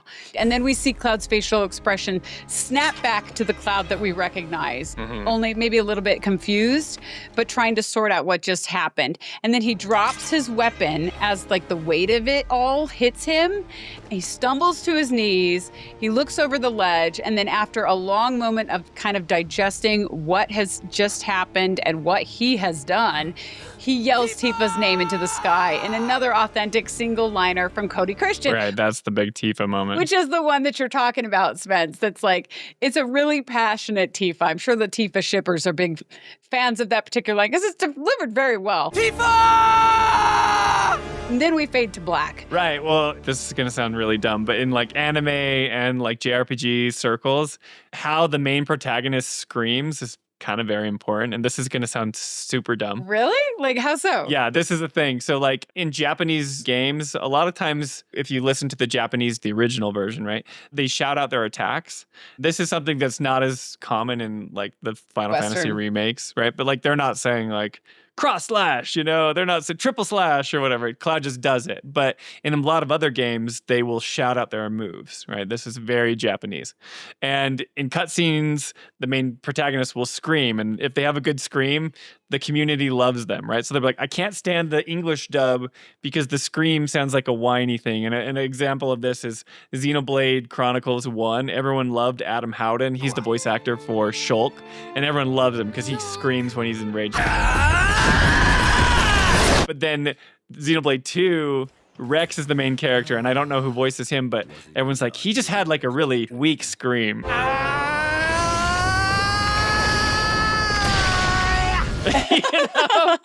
And so wait, who's saying this? Like Americans who watch anime, or are these like Japanese who are also bilingual in English and playing it in English? Now, don't get mad at me, community, but there are like pretentious is the wrong word. It's like a JRPG enjoyer elitist where they have like it's like the sub versus dub community where it's okay. I only watch anime and sub because I want to hear the original. The authentic recording is the Japanese recording, which I totally disagree with. By the way, that's okay if you do, but I like to hear the stuff in my own language. So I can focus on. I just don't want to be reading all the time. The animation, and I can see the emotion in the facial animation, the character work, rather than reading the line and like, going up and down. Anyway, but they'll always say like the Japanese delivery is so much better, and maybe it is, maybe it's more intended. But anyway, so yeah, this is a great moment by Cody Christian, and he screams Tifa, and everyone was like, "Yes, his scream was good." It is good. I noticed. I made a note. Yeah. I'm not part of that community. I was like, "This is a good scream." Yeah.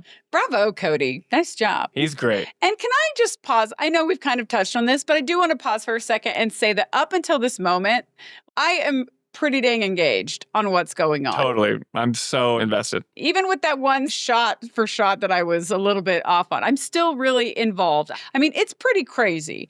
All of the chapters before this one had been hammering us over the head with this like Cloud static moment thing that was going on. Cloud's gonna snap. Cloud's gonna snap.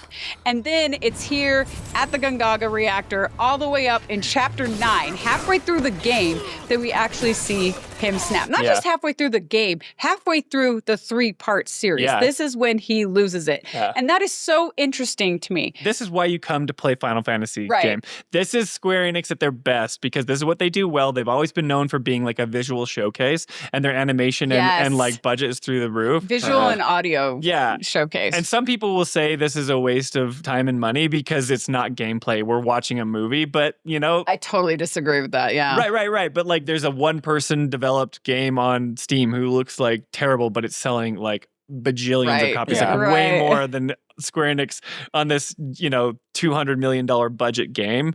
But, this is the kind of stuff that I'm here for. I'll admit. It's storytelling. I love the cutscenes and stuff like that. And yes, it's like we're watching a fantastical movie, but it's the synergy of the great combat system, of the beautiful cutscenes, of the direction of the animation. Like, I just love it. This is just something that, like, that's why I'm here. And this is why you come to a Square Enix game. Like, you do.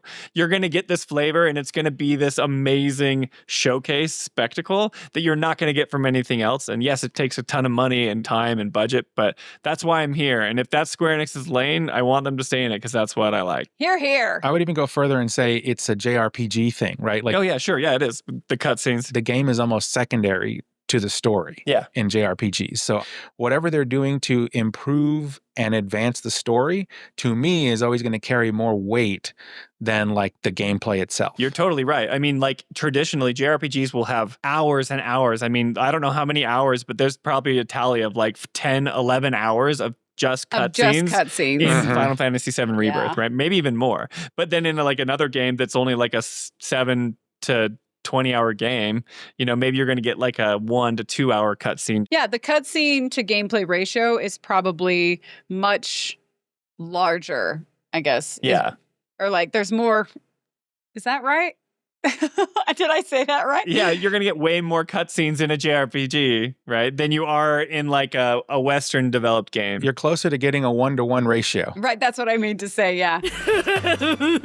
And I mean, I'll say much because of that, I'm totally bought in and interested through this point. But then I will say, at this point, clarity starts to get a little wishy-washy for me from here. I'm excited to hear your thoughts. I'm not saying it's necessarily bad, though. I do want to say that, at least not yet.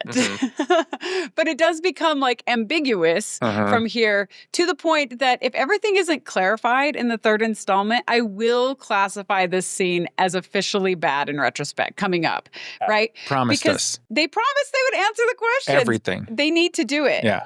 Because retroactively, it will affect how good this scene is. Right, but I think the idea of what happens to Tifa and all the things that's going on actually really helps the narrative. They're fleshing out stuff that they didn't fulfill in the original game. So I agree with that. There's some good moments. It's not all kind of crazy, but there's just some stuff. I want to hear what you have to say. Yeah, okay. So I always talk about how ambiguity is the enemy of storytelling. I'm a broken record on that because ambiguity, when I'm talking about that, I'm talking about confusing people, like confusing a solid chunk of the audience because maybe we think that we've either missed something or we haven't figured something out, or maybe pieces haven't been presented in advance so it would make something make sense. That's ambiguity. I think that's bad for storytelling. Right. It's different than mystery. Mystery is like something that can like, it's like, what? I can't wait to find out what happens. I'm excited, but where it's like, if you just feel like they're like, what's happening the whole time? I've definitely noticed in this one, the further I go along, the more I feel like they are purposely toying with the concept of sanity.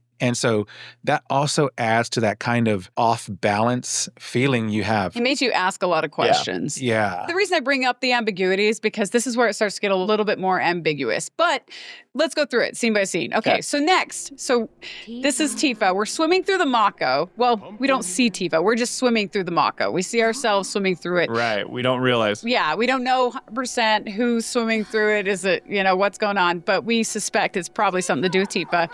And swimming through this Mako, I guess it's like the planet's inner ocean or something like that. Like Does it represent the Lifestream yet? Or is this like actually the physical planet? Like is the core of this planet water, like Mako water? Or are we in the Lifestream now? I think they're intertwined. My interpretation was that they're kind of intertwined. Yeah. It's like the planet's inner ocean, but it's filled with Lifestream kind of thing. Because there are, to your point, there's like a bunch of big rocky cliffs that are all around in the deep. I think it's implying, right, that it's part of the planet. That's like the planet, physical planet, right? But then there's also this like light green wispy tail of light and light orbs that we seem to be slowly following. It's like the Lifestream, right? Yeah, and that visually matches up to what we've seen of the Lifestream. So I think that's representing the Lifestream. And as we move forward, we hear these echoey voices call out to Tifa. Tifa. Pumpkin. Mom? Dad? And another way that we can be sure that this is like Lifestream related is because when we hear those voices and we see these green lights and orbs, we also hear the same exact like note progression we hear when we visit a life spring.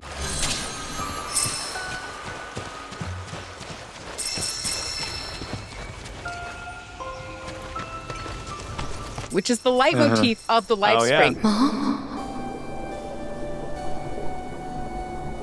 Dad? Lifestream actually has its own theme. It has its own leitmotif, which is pretty cool. It's like do do do. That part. That's the do do. Yeah, exactly. Yeah, nice. And I do want to point out one thing is like her being in the belly of the weapon is significant here because no human being could survive in that Mako River and Lifestream, right? So she has to be inside that weapon in order for her corporal version to survive. But also, the Lifestream itself is not something, at least that I've seen so far, that's visible.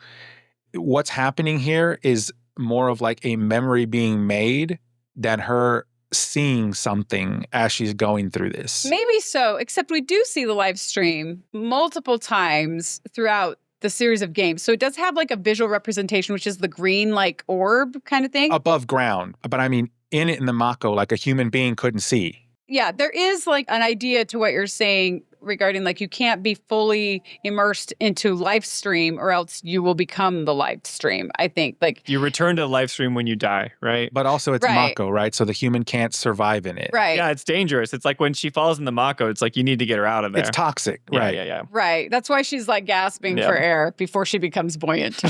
And so the weapon here is almost like a shield for her to go through this to keep her alive, but also for her to experience it. But we haven't even seen her in the weapon belly yet. Yeah. So in this series of scenes, it's just us. It's a first-person view. You can't see it, and you're just going through the caverns of Mako and the Lifestream wisps and the rocky formations. Yeah, and we start to hear more voices at this point, too, calling to Tifa, like voices intended to be children, which you know what I think of those kind of voices at this point, whatever. Yeah, come play with us.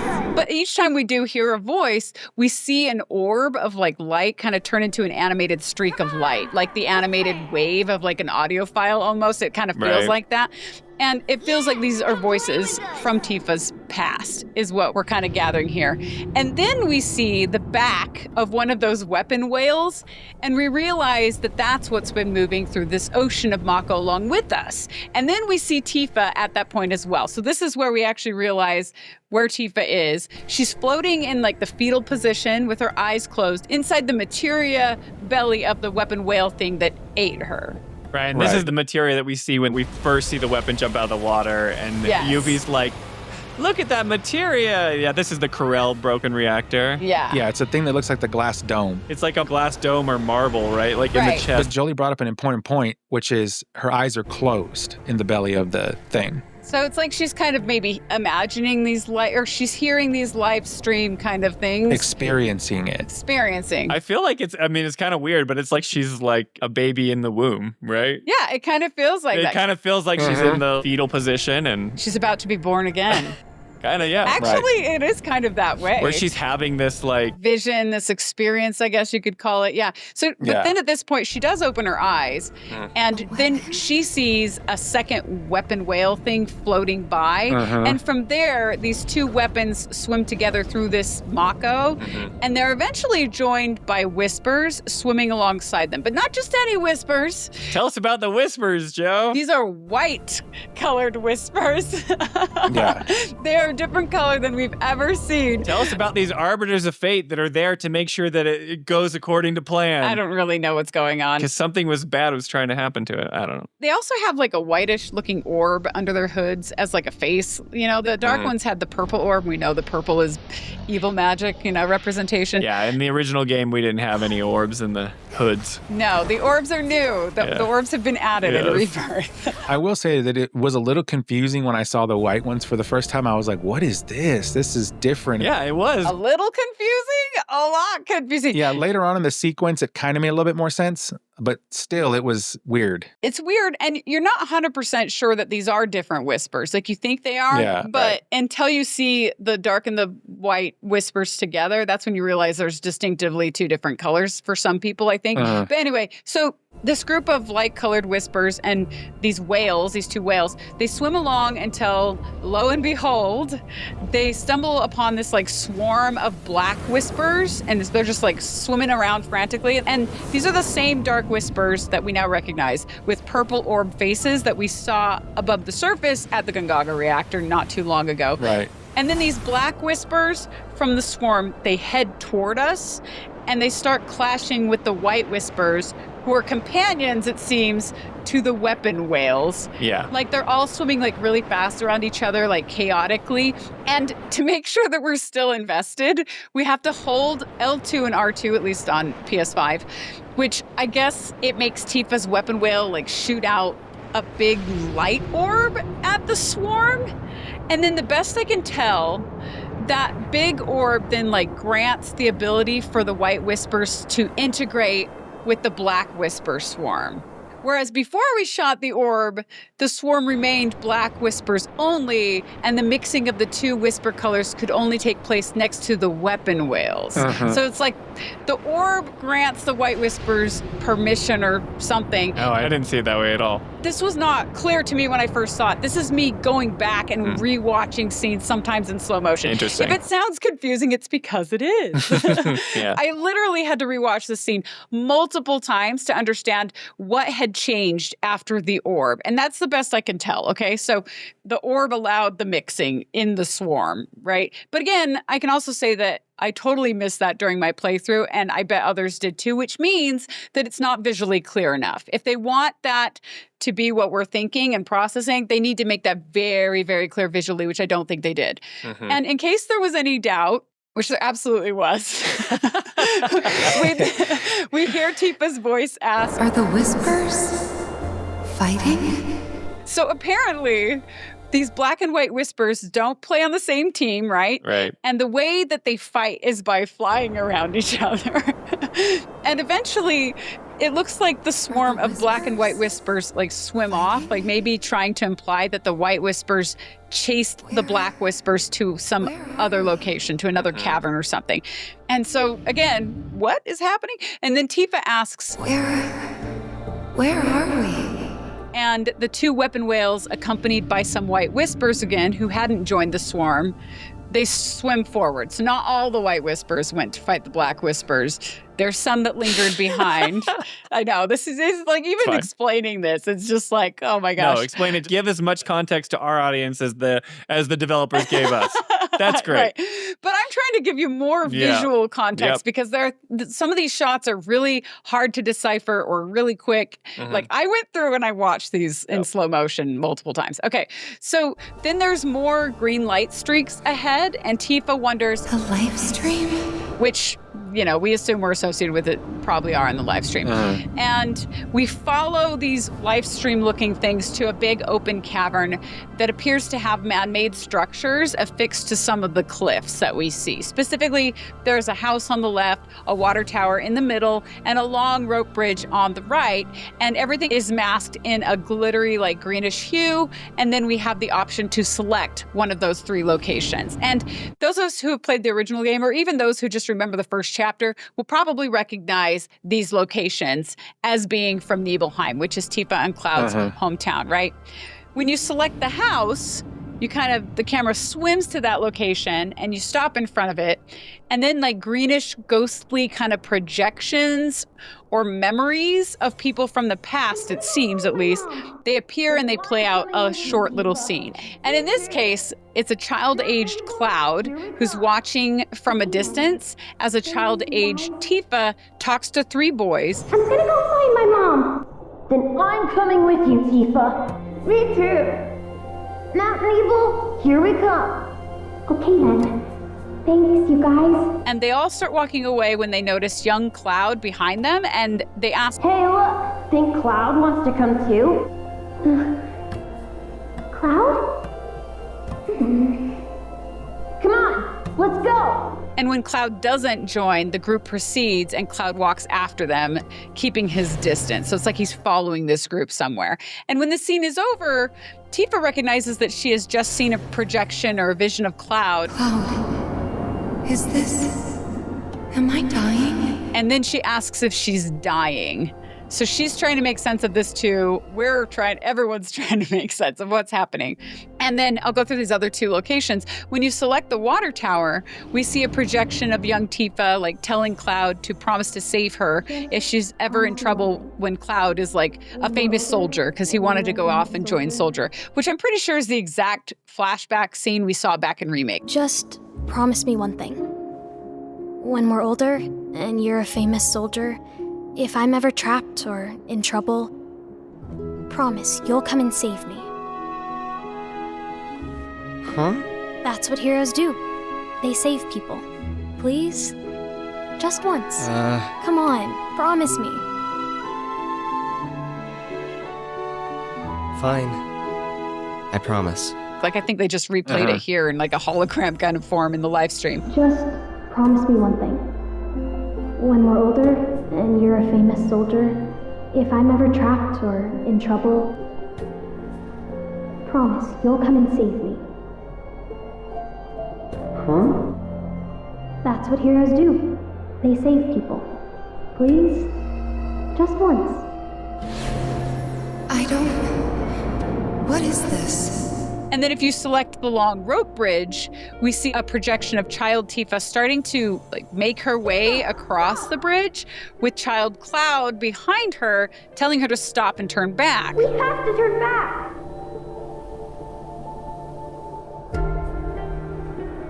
You're not gonna find your mom here. She's gone. And then the projections kind of disappear and Tifa says, Cloud, please, I need you.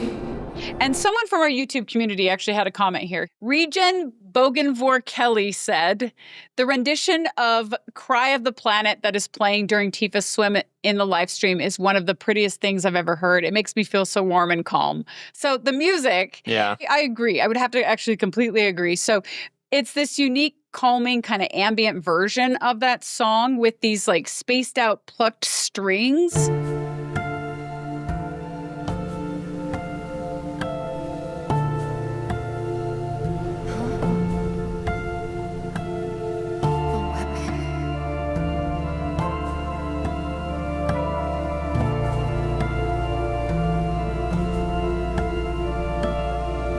And it is really calming. Yeah. And that's so perfect for this kind of setting. They ace the music, you guys, every time. They're just so good at it. Especially after the events that just took place. They were just crazy. We're frantic, Cloud's going nuts, and then she falls in, and then we're treated to this calm serenity feeling where we're going through. It's like, okay, yeah, it's a great tone shift. Yeah, it's a great tone transition. And that's actually a really good thing to do when you're doing any kind of visual narrative, like a game, a movie, anything like that, a play. It really makes you pay attention. You don't want everything to be the same note of emotion or the same note of pace all the time. You're going to wear people out with that particular emotion or pace or tone.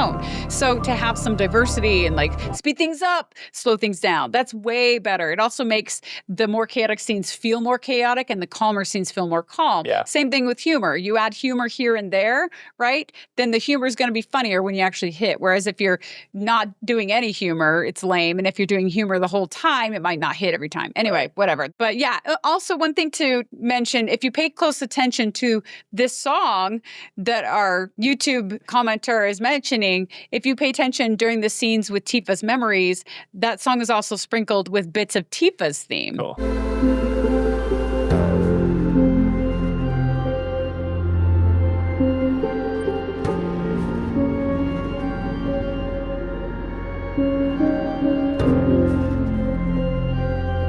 Which is pretty cool because they're so good. It's about Tifa. So they ace it. They're so good. Okay, what else happens? So then after we see these scenes, the whale weapons swim through more rock formations until we arrive at another big cavern with an even larger swarm of black whispers. Yep. And some of those black whispers then immediately swim toward our white whispers and they start their chaotic back and forth again, just like before. So I guess these black whispers are picking a fight with the white whispers. And then just like before, we have to hold down the trigger buttons to shoot an orb or whatever. But this time, our whale just roars and swims forward as a whole bunch of black whispers swim toward the whale. So then the whale opens up its mouth and as though it's going to shoot another big light orb. Mm-hmm. But I guess the whispers, the black whispers, crash into it and nullify the effect of this orb. So I think we're getting an idea of the Lifestream and the planet are fighting against Sephiroth, maybe, and these whispers, because we think the whispers are associated with Sephiroth. It's but that's only if you're really paying close attention. Most likely, most of us are watching this going, what is happening? But so then, in the middle of the big spheric swarm of black whispers, there's this glowing purple light that turns out to be Sephiroth, dun dun dun. Right. And then Sephiroth's theme music motif actually starts playing in the background as he holds up his katana. Matsamune. Matsamune! Sephiroth?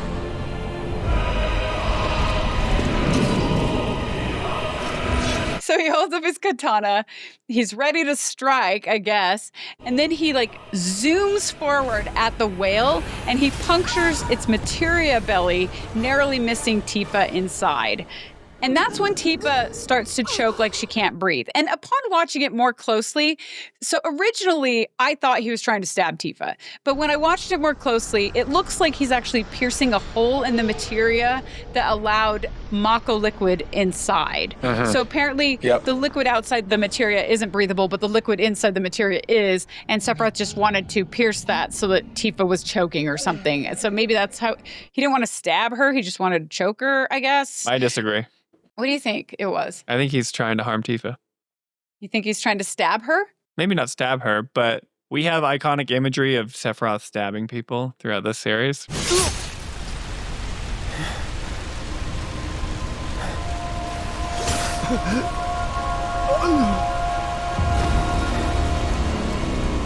Right? And this unknown journey has come that we're like, okay, we don't know what Tifa's fate's going to be in this new retelling. If you think about it, when Cloud is being possessed by Sephiroth, what is Sephiroth trying to do to Tifa? He's trying to harm her. Right? Like, He's trying to harm her, but when does Sephiroth ever miss? Talk about crappy slicing of the materia. Like, if you're trying to kill Tifa, I think he would have killed Tifa. He missed Tifa in Nibelheim. I think Sephiroth is using Tifa as a tool to manipulate Cloud. But no, hear me out. He misses her when she's in the cowgirl outfit. Doesn't kill her then. But the only reason... Was he trying to use her back then? He has nothing to... He doesn't even know who this is. Right. Maybe he wasn't trying to use her back then because certain events hadn't unfolded. But like your argument is like, when does he ever miss? Doesn't make sense because he missed there. She didn't die. Well, he almost killed Tifa. The only reason she survived is because she got like the best medical attention on the planet, right? Like, I don't think that he was trying to use her then. I think that he's trying to use her later. I can't talk about it because Sephiroth doesn't have full control over his faculties for some reasons. It's not like... He definitely doesn't. He's not his all-powerful version here, right? Right. So he's using Cloud. He's trying to sow doubt against Tifa the whole game. We see that in Calm. You know that I killed her. So, who is she? Or rather, what is she? So you're saying that like Sephiroth can't physically cause harm and injury, so he's trying to manipulate Cloud to do it for him. Even what's happening in the live stream, like we don't know if that's fully him. It could be him. I think the larger picture here is that Tifa is like Cloud's anchor. Yeah, that's totally right. You're totally right. Yeah. But there's something that's very important that happens in part 3 that's totally related to Tifa and Cloud. Right? Unless we change fate. Sure. But if Sephiroth in these new remakes or whatever, if we think that he knows more than he did in the original games, right? If he can stop that from happening, he's going to try. Right? So he's sowing doubt in Cloud's mind. He's trying to say that she could be like a clone of Genova or someone that's created that's not really her. Cloud doesn't, you know, he has to have these talks with her to let her know that she's really who she says she is. Then right at the end when he's controlled by Sephiroth, when he's being possessed, like it's like he's going after her, right? And then he's like, oh, what did I do? Tifa, like I was trying to kill you. And now you're in here and Sephiroth confronts the whales with Tifa's inside. And who's he trying to attack? Is he attacking the other whale? No, he's attacking the one that Tifa's inside, right? Yeah, I think he's obviously trying to do harm to Tifa because that's why he punctures even in my theory, because that's why he punctures the materia. But what I'm saying is like, if he wanted to kill Tifa, why did he just miss and then not try again? Why does he slash the side of the weapon and not kill the weapon? Well, that's another question here. So, okay, let's go back. Let's go into more of this before we go into questions, because there's a lot of questions. First, let me paint out the rest of the scenes, and then we'll say what is happening, you know? So, okay, so the weapon whale, once Sephiroth pierces it, the weapon whale like bellows out a roar, and then Sephiroth pulls his sword from the materia and he stabs the whale in the side, like you were saying, Spencer, and then he slices it all the way down its torso. And as he does this, white whispers pour out of the sliced wound, and the whale starts to swim away as Sephiroth disappears in a cloud of black and purple dust. I wanted to point something out with that particular scene. So remember, he stabs it in what looks like its side, right? And then he's trying to use just his normal strength to push the katana backwards to slice him open, and he can't. So then he uses his other hand and like forces it, right? And you're right, it looks like he slices it down the side of its body. You see all the white whispers come out. However, when it transitions to the next scene and that weapon is starting to like swim away, it looks like the wound is on its fin, the large flipper fin. Oh, I didn't even see the wound. Yeah, the wound is there. You can see the yellow mark. Okay, yeah, I forgot about that. And so when I saw that, I was like, oh, he struck it on its arm, for lack of a better, I mean, I realize it's a large fin, right? But the point is he struck it on its arm. And then like to your point, the white whisper started coming out of it. So this is where, at least for me, it kind of started coming together. I was like, okay, I see what's going on here. Enlighten us. Yeah, I want to know what you think, Ernest. What do you think's going on here? The black whispers are clearly aligned with Sephiroth in some way, and they are what are trying to destroy the planet. The weapons, mind you, I think it's significant that there are two and not one like we've seen in the other places. I think that has a major theme here. I don't know what it is, but I'm pretty sure that I don't know, but I'm saying because in the original game, there's like 4 or 5 different weapons, or 6, and they're different. And they all look totally different. So I'm saying that these two going as a pair indicates something. I don't know what it is. I'm not even going to try to theorize that. But what I did find interesting is it did make sense, like the white whispers, the dark whispers, the light versus the dark. The fact that when they cut the weapon, white whispers came out of it is telling me that it reminds me of white blood cell immune response to an infection.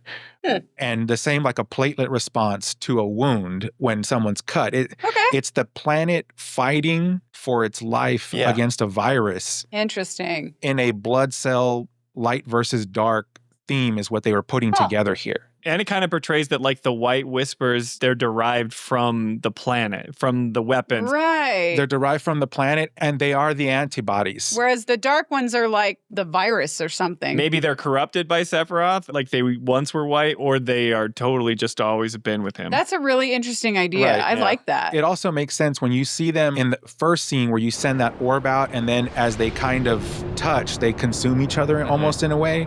Is kind of like how a response would happen in the human body, right? The antibodies would latch onto the cells, functionally break down their cell walls and just cause them to dissolve, right? That's interesting. Like it's literally, the Lifestream is the bloodstream of the planet. Yeah, it's like its body, And mind you, this is happening in the Lifestream, right? With all these memories in there at the same time. And I also found it interesting that with Tifa's memories, because it reminded me of Final Fantasy 16, when you go off into that weird area where Ultima is and you're seeing all these floating staircases and things. Staircases and weird stuff. And to me, it was like, why not just have these memories just kind of appearing like a projection in the Lifestream? Why have them on floating pieces of rock? And I think there's 2 reasons to that. One of them is it's trying to show you that you are floating through the earth, right? There's like a physical manifestation, like you're in a physical location. But also, I want to say that it's showing that those memories are anchored to the planet and to the Lifestream. And yeah, that's cool. Yes. Tifa being Cloud's anchor, like that's like the link right there all the way to the source, right? And she is, man. That's why Sephiroth is so after her. He doesn't have the power yet to like take her out himself. Yes. But he knows that she is the link that's keeping Cloud tied to that planet and that Lifestream. Yeah. And if he can sever that link, his chance at success is there. I think that's totally feasible, that's what they're trying to communicate here. Whether or not they've communicated that is another question. Sure. Because I really like that idea, like the antibody response and stuff. But I think that's their intention. I read a lot of stuff. Oh, did you read about this? And this No. I'm saying I read a lot into things, right? Like when I'm experiencing the game, I'm like, what are they trying to tell me here? Like, what is the story that's going on? And I'm trying to put it all together. Like, where did they draw their inspiration and what are they trying to tell me in this sequence? And to me, this was their way of telling me the planet is having an immune response against what's happening. But I mean, I got to ask you guys a question. Like, why do you think they focus so much on the add-ons to the story that weren't in the original? Why do they keep having these moments with Tifa? Right? We got to think of like the writer's incentive as, they're writing the story. And it's like, why do they want us to doubt her? Why do they want us to even have that thought in our head? Like Cloud is concerned with Tifa. And it's always in conjunction with Sephiroth, right? Messing with Cloud's head. Going back to the memories, when she's on the water tower, that famous scene is like, you need to save me. Promise, you'll come and save me. And then she says it again, like when Cloud's on the bridge. Cloud, please, I need you. It's very on the nose in this moment because literally Cloud just did the opposite and it makes you kind of feel bad as a player. It's like, you promised that you would save Tifa and then you tried to murder her. But it makes it feel like worse because it's like, no, the real Cloud would have saved her. But when he was under Sephiroth's control, he's doing the exact opposite. And Cloud and Sephiroth are like at odds with each other. Obviously Sephiroth's goals are going to conflict with what Cloud wants. Yeah, interesting. To even take that a little further, remember this entire thing is happening under the context context of a Jonah and the whale story, right? So something is fundamentally changing with her in this moment, right? Totally. And so when this scene ends, and I know we're getting to there, the woman that entered that weapon's mouth is not the same as the one that exited that whale's mouth. And not the way that Sephiroth is trying to convince Cloud. Right. Quite the opposite, as a matter of fact. So to me, this was a powerful series of sequences to put together, like, what's happening. It's right. It's like she has like this spiritual awakening inside the whale. It is. Right? It's a spiritual awakening. But then you have like this villain that's trying to stop it from happening, right? Yes. And it doesn't succeed. Yes. Interesting. All of this comes together in this scene. And aside from the beautiful cinematics and the music, and I think we all agree on that, I feel like the story is becoming clearer, though very slowly. So I'm glad that you found it clear. Yeah, I wanted to ask you that question. Because this is where I started to get more murky. Because I didn't pick up on if the idea is that these are like the blood cells of the planet and that's what the Whispers are now doing. I didn't pick up on any of that. I was just like, okay, white, good. Right. Black Whispers with purple orbs, bad.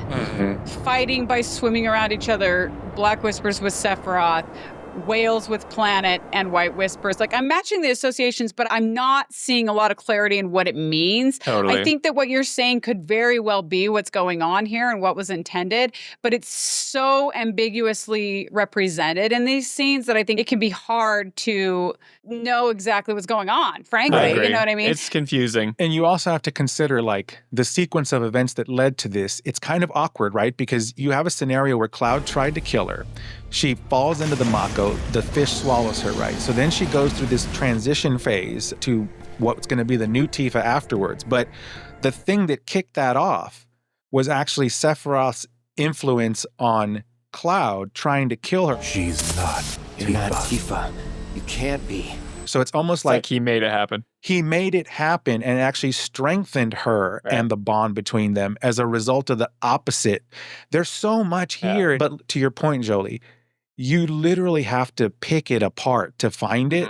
Well, I did pick it apart and I still didn't find all those things that you're talking about. Like, that's the thing is, like, maybe I'm obtuse when it comes to symbolism in this way. No. That's why these conversations are fun. No. Because this is really interesting to me. This is enlightening me in a way that I did not feel enlightened when I was watching the footage in slow motion on repeat. Like, you know what I mean? Like, and I think that's the beauty of this too, right? Every person comes with a different perspective. Which is cool. What I'm saying is, like, you miss the mark if you don't make major plot points and story moments clear to the majority of your audience. You're always going to have some people who aren't going to get stuff.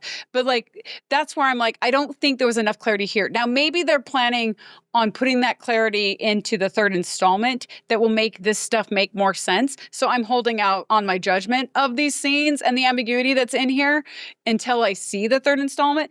But I also have 50-50 faith on that. You know what I mean? Based on my experience with Final Fantasies. So I can't make a final judgment. My defense of Jolie is here. It's still confusing. Like, they define the Whispers as being one thing, like I talked about earlier, and now they're doing something totally different. Right. And it goes back to that. Right. It's not like they're trying to preserve destiny anymore. It's like now they're the antibodies of the planet, and then Sephiroth has like some minions or whatever. In the remake game, like the Whispers are physically like moving people, and they're like killing people that were supposed to be killed. I'm sorry, Cloud.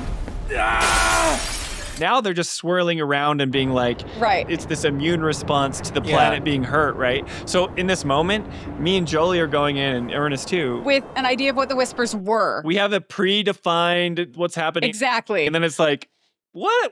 They're totally not acting right. That's exactly it. Then Ernest is explaining something totally different, which makes like sense. Because Ernest probably forgot Remake. And so this is like, because Ernest says that his memory is bad, right? And I've been watching the Remake footage, so it's fresh in my mind. But like, if I were to go into this scene, having never seen Whispers before, and to watch this series of events unfold, I might actually come to the conclusion. Right, you kind of have to discard that old. Oh, they're trying to do the like blood cells, like antibody planet thing. Like, that might actually make sense. But because they had set up the Whispers as something totally different, I came in with those preconceptions that are completely like, I guess we're supposed to discard those, which I don't think is good storytelling if that's the intent. But no, because then they bring it back as if we're supposed to adhere to the old stuff later on. So it's all very confusing. I was going to say the two things are not mutually exclusive, right? They can exist at the same time. But that's not good storytelling to just add new rules and change rules to something you've established. That's bad storytelling, generally speaking. I definitely agree with you that like the storytelling is not as good as it could be here, right? But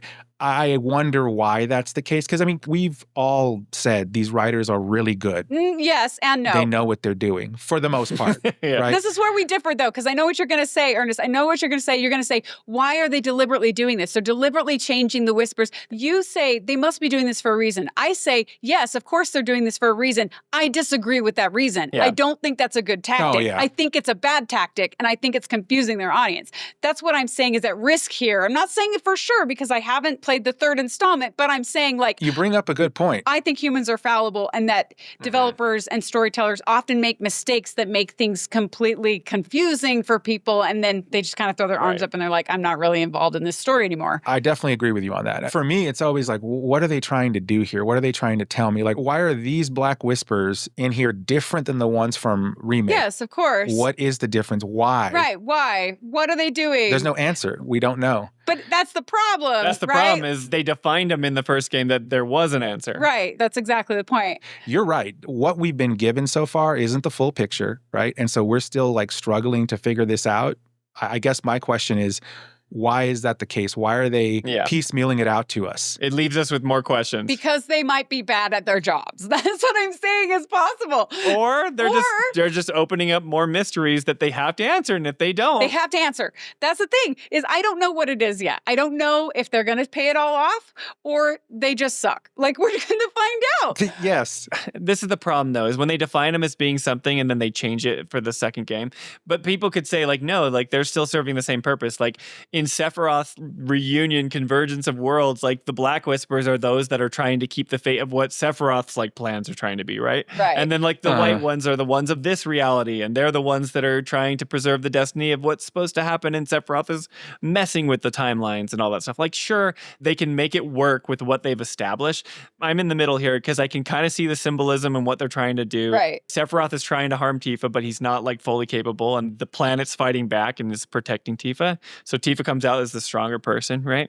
So I can accept that, but I can also accept that in the first game, they told us that it was something completely different, and it's not matching up with whatever they were defined to be. I think the root question comes down to, is that intentional or not, right? No, that's not the root question. We know it's intentional. We don't know if it's going to be paid off. Right. Oh, well, yeah. The question is what the developers are intending us to experience exactly right. going to pay off in the third installment? And that's Jolie's biggest concern. That's my concern. So it's not if it's intentional. It's obviously intentional, or else they wouldn't have done it. Spent all of this time putting it together like this. My concern is it going to be executed well in the end? Yes. I would definitely agree with that 100%. Like, are they going to pay off in the end? But look, they promised us, right? So yeah, they promised a lot of stuff. Like, they said this is going to be like the perfect game. Didn't they say this is going to answer every question or something? In the next one, we'll see. Yeah, we'll see. So unlike the vacuum cleaners and the extension cords, I do have patience when it comes to storytelling. So if they deliver in the third installment,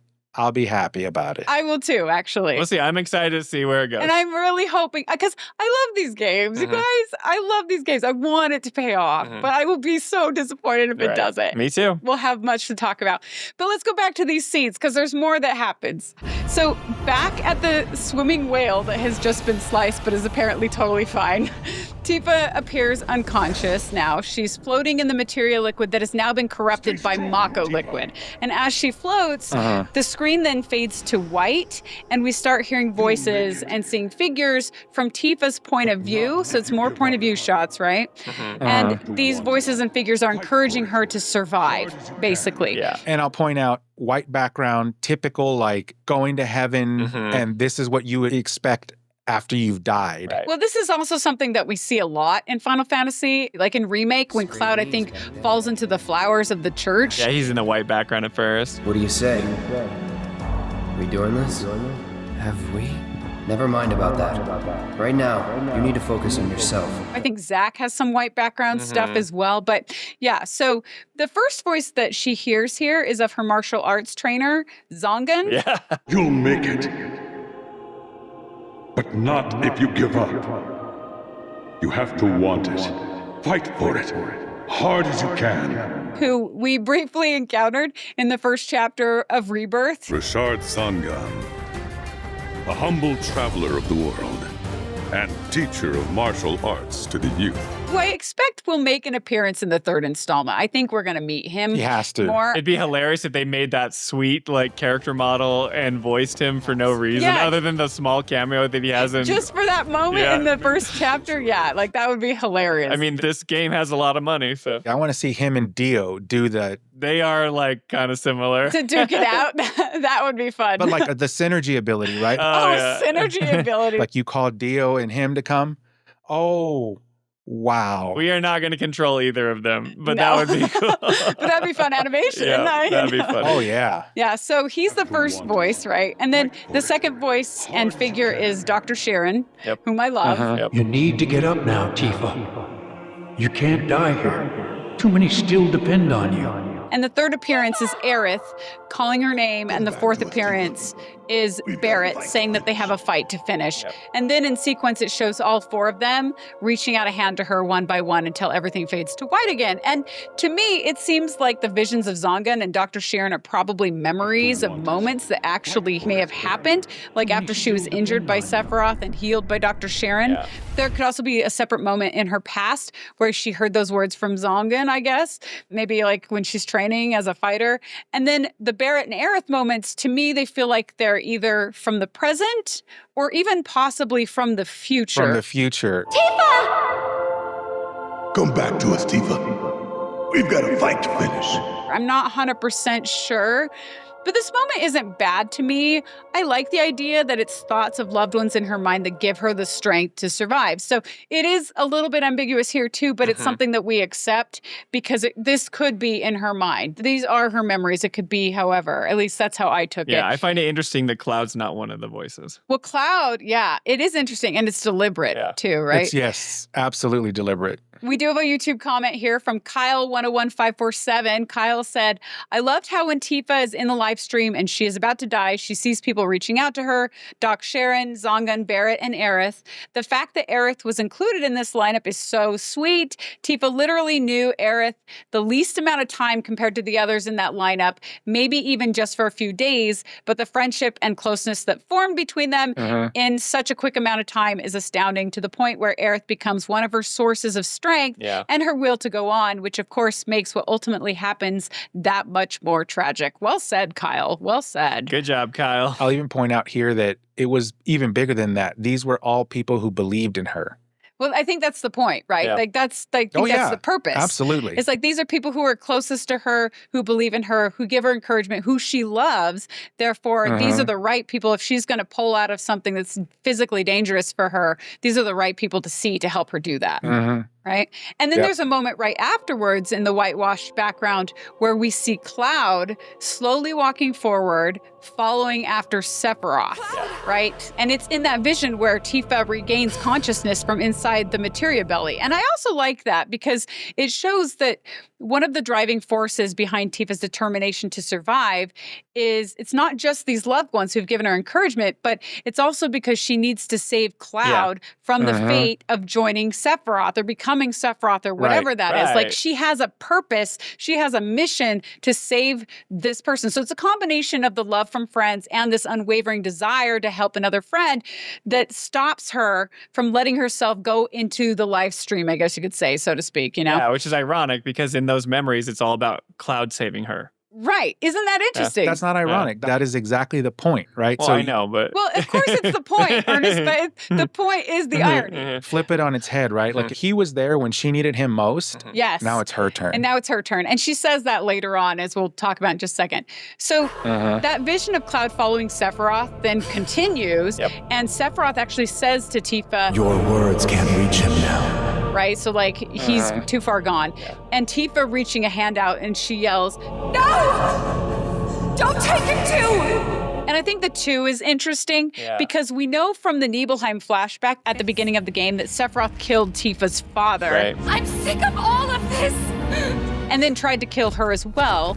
And now he's going after her childhood friend, whom she clearly has strong feelings for. So then Tifa appears to lose consciousness again in the materia belly, and we fade to black. So we don't know what her fate is. What's happening to Tifa, right here at this point. So Really interesting. So I do want to outline what we do know. We've already outlined a lot of that, but we know that this ocean place has to do with the Lifestream and that it has the ability to play out memories from the past because memories are always associated with materia and Lifestream, and they always talk about that in the lore and stuff. We know that weapons are defenders of the Lifestream and the planet, so they're probably good guys.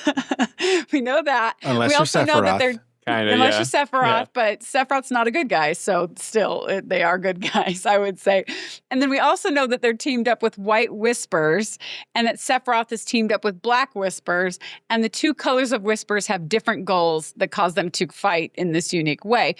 But here's a list of questions that people may be asking or that I have. So what is going on at the Whispers? What the heck is going on at the Whispers? I have in my notes here, actually. We've talked about that. Now there are two colors. Is one trying to keep Fate on its original path while the other is trying to do something else? Like, is there a Fate thing here? I want to know what their opposing goals are. We get a sense of like what their opposing kind of tones are, but we don't know exactly what the goals are. Like, why are White Whispers aligned with the weapons while Black Whispers are aligned with Sephiroth? Where do the Whispers come from? What the heck are Whispers? Like, I literally have written in my playthrough notes, White versus Black Whispers with orbs in their heads. What is going on? Like, yes. Look, if I just take it on the nose, right? Yeah. It's light versus dark. Yeah. Evil versus good. It's the age-old story. Yes, that's what we know. Right. But then all the questions that I just asked are still not answered. Right, but they weren't that way in Remake. It wasn't light versus dark. Right, and they're totally different path, right? They heal Barrett after Sephiroth stabs him, but then they also kill Wedge, right? So it's like... Right, it's like, what is going on? Just what is going on? Yeah. And then I also asked, why did the weapon eat Tifa in the first place? Like, did it want Tifa to relive these memories, to gain new resolve? Like, does the weapon have, like, autonomy to choose, like, what they're doing, right? Is it, like, making a deliberate decision? Or was the weapon sent by someone, like... Here's what I saw when that happened. It was like when the ocean chose Moana, right? All right. Same scenario. Kind of feels that way, yeah. Yeah, it could be as simple as that. It chose her and showed her all of this to fundamentally change her and reset the path or alter the path. So if you have Whispers that are arbiters of fate and are trying to keep the path the same, the logical fight against that is to do things to alter that path. Well, I would like that if she was chosen by the planet in that way. That would make her more important. Well, I think she's chosen by that planet because what she plays, if you played the original game. Spencer's getting frustrated that we can't spoil things. Tifa plays a major role. And this is actually awesome that they do this with Tifa because before then, it's like she's going to have to help someone navigate the Lifestream. And now she has an experience that she's gone through herself. It's actually really awesome. It's really good. So this is good, like setup for part 3 if they deliver. If they deliver. Right. Jolie, you can repeat. You can repeat, Jolie, if they deliver. If they deliver. Yeah. If. Amen, Ernest. There you go. And Joe. It's a big if. Yeah. And then I also had questions like, why did Sephiroth pierce the materia belly of the whale? Was he intending to kill Tifa by letting him poisonous Mako liquid? Why couldn't he finish the job if that was his intention? Why would he want Tifa dead? Like, there's questions here. I know we've discussed a little bit about that, so we don't have to go into more depth about it, but these are questions that came up as I was watching this. But those are good questions. I think that scene where he tried to slice with just his strength and couldn't is a very telling scene where he had to use his hand to force it. Like, the planet is very powerful. He's not all powerful. And Sephiroth's state. He still has to make an effort. That is really cool that you saw him like grab the sword with both hands, and that does show extra effort. The fact that he struggled, and look at his face too when that scene happens, it's like a combination of like he's struggling, but also like a realization that these things are a lot more powerful. Because before that, when he was trying to just do it from the handle of the katana, you could tell like he was just expecting it to go through like butter, and the fact that it didn't shocked him. Interesting. When has Sephiroth ever not just sliced someone like with the ease and finesse of like the wave of a hand? I am curious, though. This is another question I have here. Why did Sephiroth slice open the weapon whale, let the Whispers out, only to leave it alive? Yeah. Like, what was his goal of slicing the weapon whale? Was he trying to kill it, but he couldn't because he was too weak? It doesn't make a lot of sense as to what his goals are. But I think he was trying to kill it. Because if he was really trying to kill it, you think he would have try it a couple more times. Or gone back. You know, so it's just weird. They just slices it open, basically, almost intentionally open, and then he goes away from it. It was, I don't know. That's a question I had. Maybe more White Whispers come out and protect him, right? Because they're also... No, they did. That's exactly what happened. Are we supposed to gather that he realizes that he can't take it out, and so he just abandons that plan at this point, maybe? Not only can't take it out, is actively making his situation worse because he's releasing more of the counterbalance to his stuff. So it's like, you know what? Time to leave and regroup and rethink this thing. Anyway, so it's clear that there are questions here that need to be answered. I think we've established that, and hopefully we will get those answers. Some of them maybe by the end of this game. Probably not, though. Hopefully in the third installment. What in the hell? There are a lot more questions, too, that we could ask, like how Tifa can breathe materia liquid but can't Mako liquid and all that. But I'll let those slide because you could argue that there could be some magical explanation that really isn't mandatory to know with those little things. And to be honest, I mean, I did have a lot more questions and I was a lot more confused during my initial playthrough because there were moments I just didn't understand because of the cinematography. Like where important actions were either too quick or they weren't framed well enough for clarity. And it wasn't until I had rewatched the scenes again repeatedly in slow motion sometimes that I realized all of what was physically at least happening on the screen. So the visual storytelling could have been a little bit more clear here at times. And hopefully we've helped make that a little bit more clear for our viewers and listeners, at least through this discussion. And we've mentioned it in a previous chapter, but it is worth mentioning here again. These weapons are a completely different design than original 7. In the original game, the weapons were these giant biomechanical monsters that for the most part walked on 2 legs, most of them at least. They were like dinosaurs, right? Kind of dinosaurs, but they were like machines almost, like machine, I don't know, which is kind of weird because why would machines come out of a planet? So whatever. They're not these big whale-like creatures with massive materia bellies, but they do seem to serve the same basic purpose. And I think I'm okay with this change, to be honest. I think I like the whales better. I think whales seem much more planet-related than big machine-type monsters, but it is a very big visual change. This is not a total carryover from the original game. But in the original game, you can go and fight the 4 or 5 weapons, right? Then they're all different. Yeah, you fight them. That's like a side quest, something that you can do. They're boss fights. So it's what's that gonna? Are we gonna just fight a bunch of whales, or are there gonna be different ones? I don't think we're gonna end up fighting the weapons. You don't think so? I think we will. I don't know. Well, maybe. They haven't missed any of the beats. So. Or maybe we fight a weapon as Cloud under Sephiroth's influence. I don't know. That would be interesting. I didn't play the original, so I don't know. Why were we fighting Protectors of the Planet? I can't remember why we were fighting them. It had nothing to do with Sephiroth, right? Or did it? No, but we do fight them. Yeah, anyway, it's questions for the future. If I had to come up with a plot point for us fighting the weapons, it would be something similar to what happened in Final Fantasy VI and also in 16, where in order for the weapons to give you their power, you have to fight them and get the power. Put it all together. So similar how Clive had to pull out, but in 6, it was more of a crystal thing. I don't think it's fight them so you can have their powers in the original. I need to replay the original. I'll do it. I'll do it, guys. It's on my Switch. Yeah. But that is an interesting concept. And before I move on, though, regarding the original game. Replay. I will play it. I do want to say that none of this Tifa falling into the Mako and being eaten by the weapon whale and attacked by Sephiroth amidst white and black whispers fighting, that none of that happens in the original game, obviously. But that doesn't mean that this was plucked out of thin air. So in fact, as anyone who has played original Final Fantasy VII probably remembers, Tifa does actually fall into a Mako ocean in the original game. She just does it way later in the game, well into the 3rd act of the story. And she falls into the Mako ocean with Cloud after they're hit by an earthquake. An earthquake comes and then they both just fall into this Mako ocean. And I'm going to be very careful about which details I talk about here because I think if I go into too much detail about these scenes, it'll reveal what might be coming in the 3rd installment. But yeah, Tifa falling into the Mako and ending up in the Lifestream is part of the Final Fantasy VII original story. But instead of that series of scenes in the original game being about Tifa finding her memories about Cloud, the original game makes that scene more about Cloud trying to find his memories with Tifa's help. But there are similarities to Rebirth. So for instance, that big open Lifestream area with the hologram type figures that Tifa visits in Rebirth, the 3 different locations. The original game has a very similar scene, a very similar setting, also with 3 main locations. It has the water tower, it has a house, and then instead of the bridge, it has the gates of Nibelheim. Interesting. So 2 of these 3 same locations from Tifa's Lifestream experience in Rebirth are in the original game. And when Tifa approaches each of them in the original game, it also triggers a memory cutscene related to that area.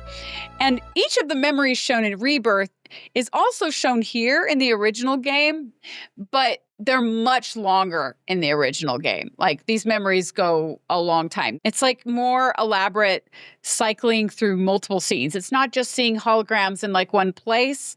It's like we see a series of scenes and they last a lot longer in the original game. So the water tower memory is in the original game.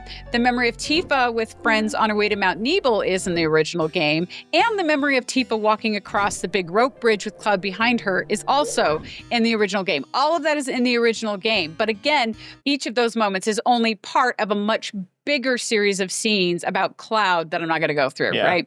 Interesting. Because in the original game, while the Lifestream sequences help Tifa remember her past, they're more focused on Cloud being able to remember than Tifa remembering. And to be honest, as I'm thinking through all of this, I suspect that with these remade versions of the game, the developers decided to split up Tifa and Cloud for these Lifestream memory sequences, which means that while Tifa had her own here, which was like her spiritual awakening moment, Cloud will have his own probably in the 3rd installment, which means that he'll just need to find like another Mako lake to fall into at some point, but we see those all the time. So, or maybe something bigger will trigger that to happen. I'm not really sure, but I think that that's coming in the 3rd installment.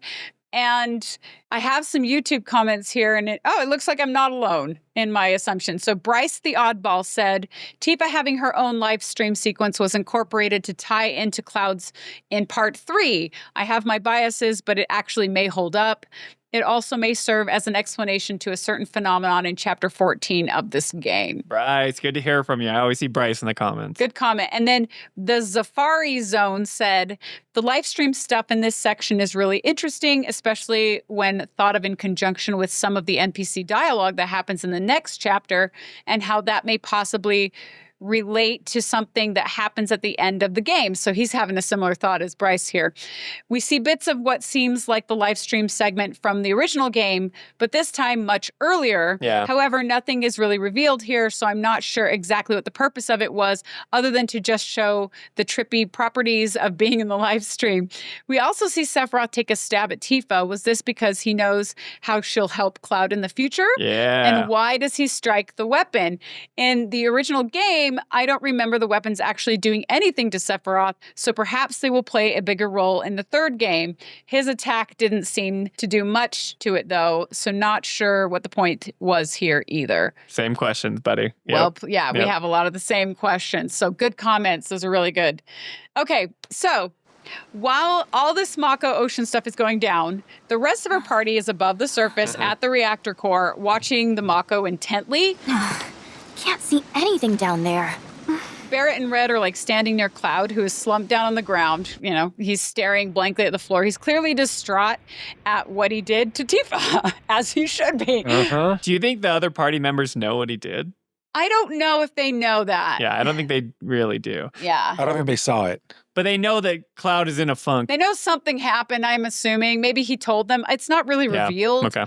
Yeah. And you can tell that everybody's been standing there for a long time by just how Kate Sith is like sitting on the ground. Yep. So they've been waiting a while. And then the surface of the Mako Lake starts to bubble, and a giant weapon whale launches out like into the air. And that causes Yuffie and Kate Sith to like run for their lives so they're not smashed when it comes back down. But Yuffie trips and falls, and she like braces for impact, like she's gonna be smashed by this whale. Yeah. But then no impact comes. And so confused, she looks up and she finds herself face to face with the weapon whale, which is now like beached itself on its materia belly right in front of them. And it truly looks enormous. Like the party's astounded. And it's a pretty cool visual, I'll say. This is the part where I said I laughed when I thought about the crane with Scarlet. I was like, this thing it's is so big. Massive. Yeah. So true. Now, can you imagine that dinky little crane? No way. And then this part is interesting too. So Aerith starts looking intently at the materia belly as though she notices something. but we don't see anything. We just see materia, but she can tell. You can see that Aerith sees something. And then the screen quickly flashes white. And we see Tifa floating in the materia liquid as though it's from Aerith's point of view. So it's like we suddenly have been granted Aerith's vision, right? And that's when Aerith says Tifa's name. Tifa? And then it flashes white again. And Aerith points to the materia belly where we can't see Tifa again at all. So it appears that Aerith can see into the materia belly when no one else can, which is a manifestation of her sixth sense or her supernatural connection to the planet. Of the planet's blessing. The planet's blessing. There you go. Which is kind of cool. Representation of the planet's splendor. I can't think of the thing. That's right. I thought it was like the manifestation of the planet's blessing or something like that. Yeah. The little glass goblet things filled with sand. I don't even know what they're filled with. And then when Aerith sees Tifa, she calls out to Barrett. Barrett! Coming! Who starts to run toward her. Then he pauses and he turns around and he slaps Cloud across the face. Yeah. Oh, I love that scene. Hey, get your shit together. Tifa needs you. And he doesn't do it out of anger. He does it out of legitimately trying to snap him out of it. He's like, dude. As a matter of fact, after he pops him in the face and he tells him that, he puts his hand on his shoulder. Yeah. Exactly. He's like, wake up, but also, I got you. He's caring about him. Yes. Right. This was out of help. Can you imagine a slap from Barrett's giant hand? But at least it's not his gun arm. Remember how Izo was like, have you been punching people with your weapon? Wait, have you been going around punching things with your attachments? Occasionally. I think that this little scene here tells us that the party didn't think that Tifa was dead either. They're acting like they just thought she was missing, like they were concerned, but they're acting more like she's missing than she's dead, I guess. And then, like you said, Barrett puts a hand on Cloud's shoulder, and then he leaves Cloud there to go to Aerith because Aerith called him. And after a moment, Cloud takes a breath and then shakily forces himself to his feet to face this giant beached weapon whale right in front of him. And at that moment, we actually take control of Cloud, which again is a way to keep us physically invested in the scene. And it's up to us to move Cloud's exhausted body forward toward the weapon and the rest of the party. And it's not his normal walk. He's pretty haggard at this point. Right, he's labored. And yeah. I think video games do a good job of okay, cutscenes are fun and we do it, but when they give you control of the character, little moments like this is only something a video game medium can do, is where they put you back in control and you have to progress the story yourself. Yeah. It's kind of gimmicky just to hold L2 and R2 to do little things and cutscenes. Right, but I don't mind it. They're the only medium that do this, right? Where they're still trying to figure out how to blend cinematic storytelling and video games. And you can tell that Square Enix is trying to push that. And I appreciate it. Sometimes it works, sometimes it doesn't. I appreciate it too, yeah. Yeah, this is that one dev that, came from the walking simulator studio. And so they put them on this right here. Probably not. But maybe. I don't think they plucked one person from a walking simulator studio. I think developers learn from each other, so yeah. So we move Cloud's exhausted body forward toward this weapon and the rest of the party. And once Cloud gets close, the weapon then opens its mouth and roars. And a bright light and numerous white whispers pour out of its mouth and start circling the room. So again, white whispers coming out of the weapon whale. And then the weapon whale keeps its mouth open as more emerald colored light and glitter emerges from it. And then that's when Tifa's limp body appears in the air. Like she comes from the live stream, yeah. Like she comes from the live stream kind of a thing, or they're aiding her at least. And she slowly lowers to the ground among these whispers. And then that's when Barrett runs out and helps lower her to the ground with his one beefy arm. Yeah, his hand. Yeah, I thought Cloud was going to go get him because we were limping over there. Yeah. And I thought so too, but we need you. And then he's like, I got this. But it makes sense that Barrett would, even though he only has one arm. It's kind of like that. He doesn't need another one. I was cracking up because when they show that scene where he lays her head gently down, it looks like he's holding a cantaloupe in his hand or an apple. His hand is so big. Oh, because his hand is so massive. Yeah. Yeah, she's tiny. But he so gently puts her head down on the ground. Puts her down. It's just amazing. Cinematography there on that one was just on point. The gesture from Barrett being this old friend of Tifa's and really caring about her. And Cloud cares too, because he immediately rushes to her side at this point. And Tifa coughs, and you can see that she's breathing as Cloud watches her, intensely concerned.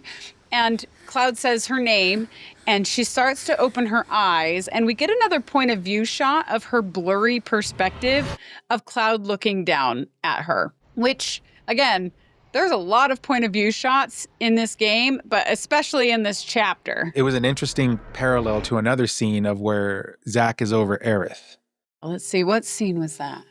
I don't remember how far back it was, but I mean, it's a common kind of shot, you know? Well, there's a blurry scene when Cloud goes to sleep and he wakes up and he sees Zack over Aerith. He sees Zack, from Cloud to Zack. But I don't think it has the perspective of like Aerith waking up and seeing Zack. Aerith's perspective. No, yeah, the perspective is definitely different, but it's a very similar scene. It's just a different perspective of it. Yeah, Okay. The point of view scene, or the POV as we call it in filmmaking, right? It's definitely a tool that the cinematics director is taking advantage of in this game. Welcome to Corel Prison, bitch. And definitely in this chapter, and I think it's used effectively and used well. The weapon then roars again and throws itself backwards, back into the Mako Lake, and then it's chased by Yuffie once she realizes her giant materia is escaping. Yeah, she's like, my materia! But Tifa, like, she's laying down still. She weakly watches it leave, and she says, "Good luck down there." And then she closes her eyes, which causes the concerned party to encourage her to stay alive. Stay with us. So they're like worried for her safety, but she doesn't seem to be. Barrett says, stay with us. Yeah, and then the camera slowly pulls back as our characters then circle Tifa on the ground, and then it jumps to a wide pullback shot.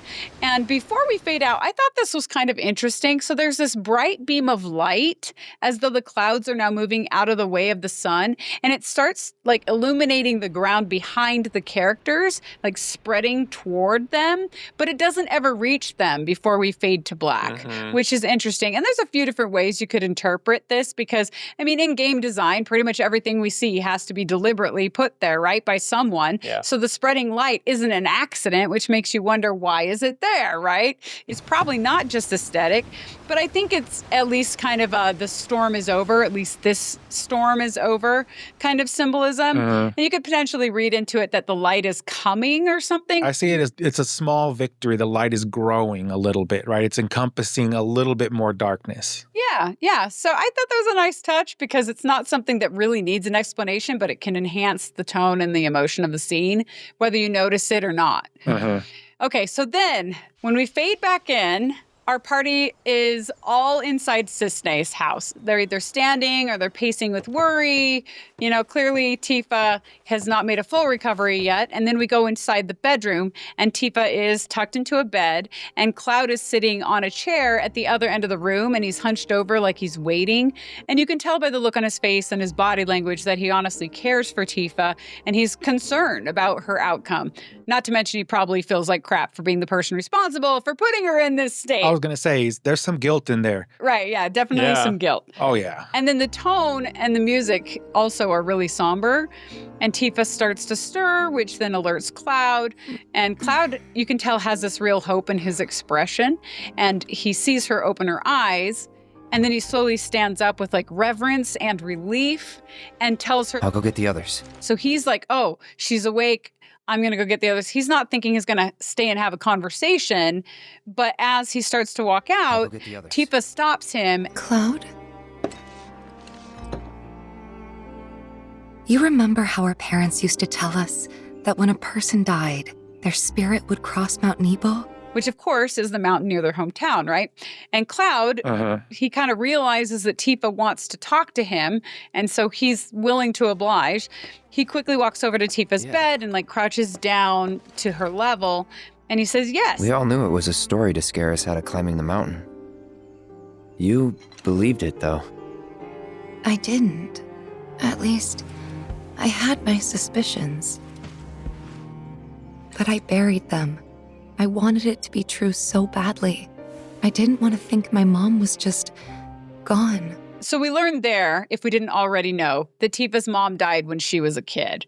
And if you explore some of the Final Fantasy VII books and stuff, you'll learn that her mom, named Thea, she died of an illness when Tifa was 8 years old. So that's the history with her mom. Plus, Emilio and the others said they'd help me find her, so up the mountain we went. Right, so this is going back to this memory. Mount Nibel, here we come.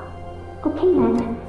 Thanks, you guys. So this group of kids went to go climb this mountain. Some help they were.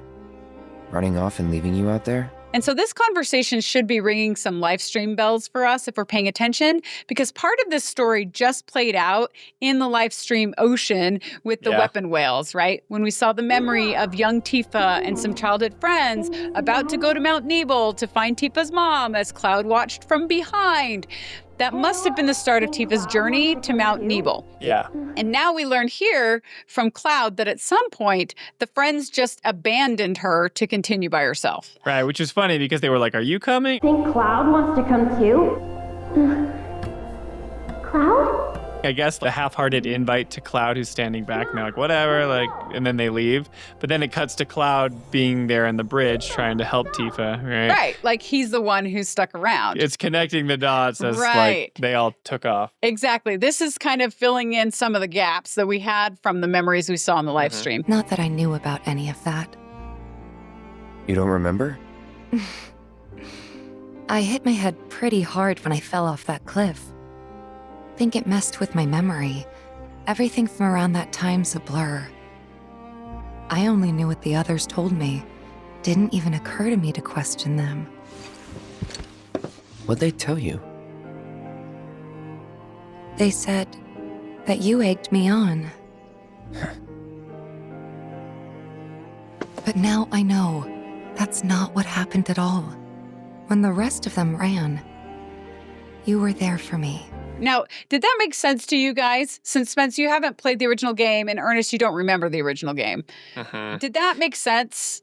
Yeah, it made sense to me just in the context of the memory from the live stream. But I didn't know that she had thought that, like, Cloud was egging. The egging her on thing didn't make sense to me. This is news? Okay. Yeah, I didn't know that, like, she thought that Cloud was like, go to Mount Nibel. Because the only context I have are the memories where he's like, not really, standing back. Gotcha. And the other kids feel like they're egging her on. They're like, we'll help you. Yeah, it did not make sense to me from that perspective either, because I didn't realize that. But it made sense from the perspective of, without going into the live stream, which, you know, is a conglomeration of memories from everybody, she could not have seen the other perspective, right? She would have no insight or clue into it. She only believed what people told her. Yeah. Right. Yeah. But since she went into the live stream, she saw the truth because it's the conglomeration of memories. Yeah, from like all perspectives. It's a playback. It was like the live stream was teaching her what actually happened. To the point of the 4 people she saw when the screen was white, each of these people helped her grow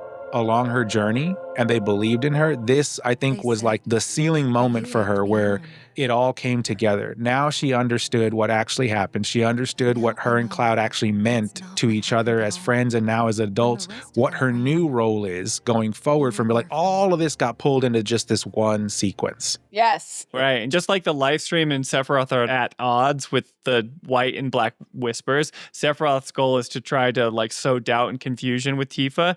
The live stream's goal is like, hey, we're going to empower Tifa with truth and give her these perspectives to actually help Cloud out. Because, right, like, Sephiroth's trying to take Cloud away from that. And the live stream's like, well, we're going to help Tifa really see what the truth is. Right. This is good. Good stuff, you guys. Good All right. Yeah. There you go. I think that's the 2 things here. The live stream provides truth and it provides clarity. And she needed both of those badly. And now she has them. And this is the transition point for the entire, in my opinion, the entire series, all 3 games. Like, this is where the fulcrum went the other way. And now we're along for the ride until we get to the end. Preach, Ernest, preach. I love it. Yeah, so this is the moment, like you said, where Tifa is starting to express that she's starting to realize what actually happened in her past and that connection with Cloud, right? And when she talks about going on that bridge and being abandoned by her friends, this is also referencing that other live stream memory we just saw with the whale things, that memory of Tifa attempting to cross the rope bridge and Cloud calling out to her to come back. Tifa, stop! We have to turn back!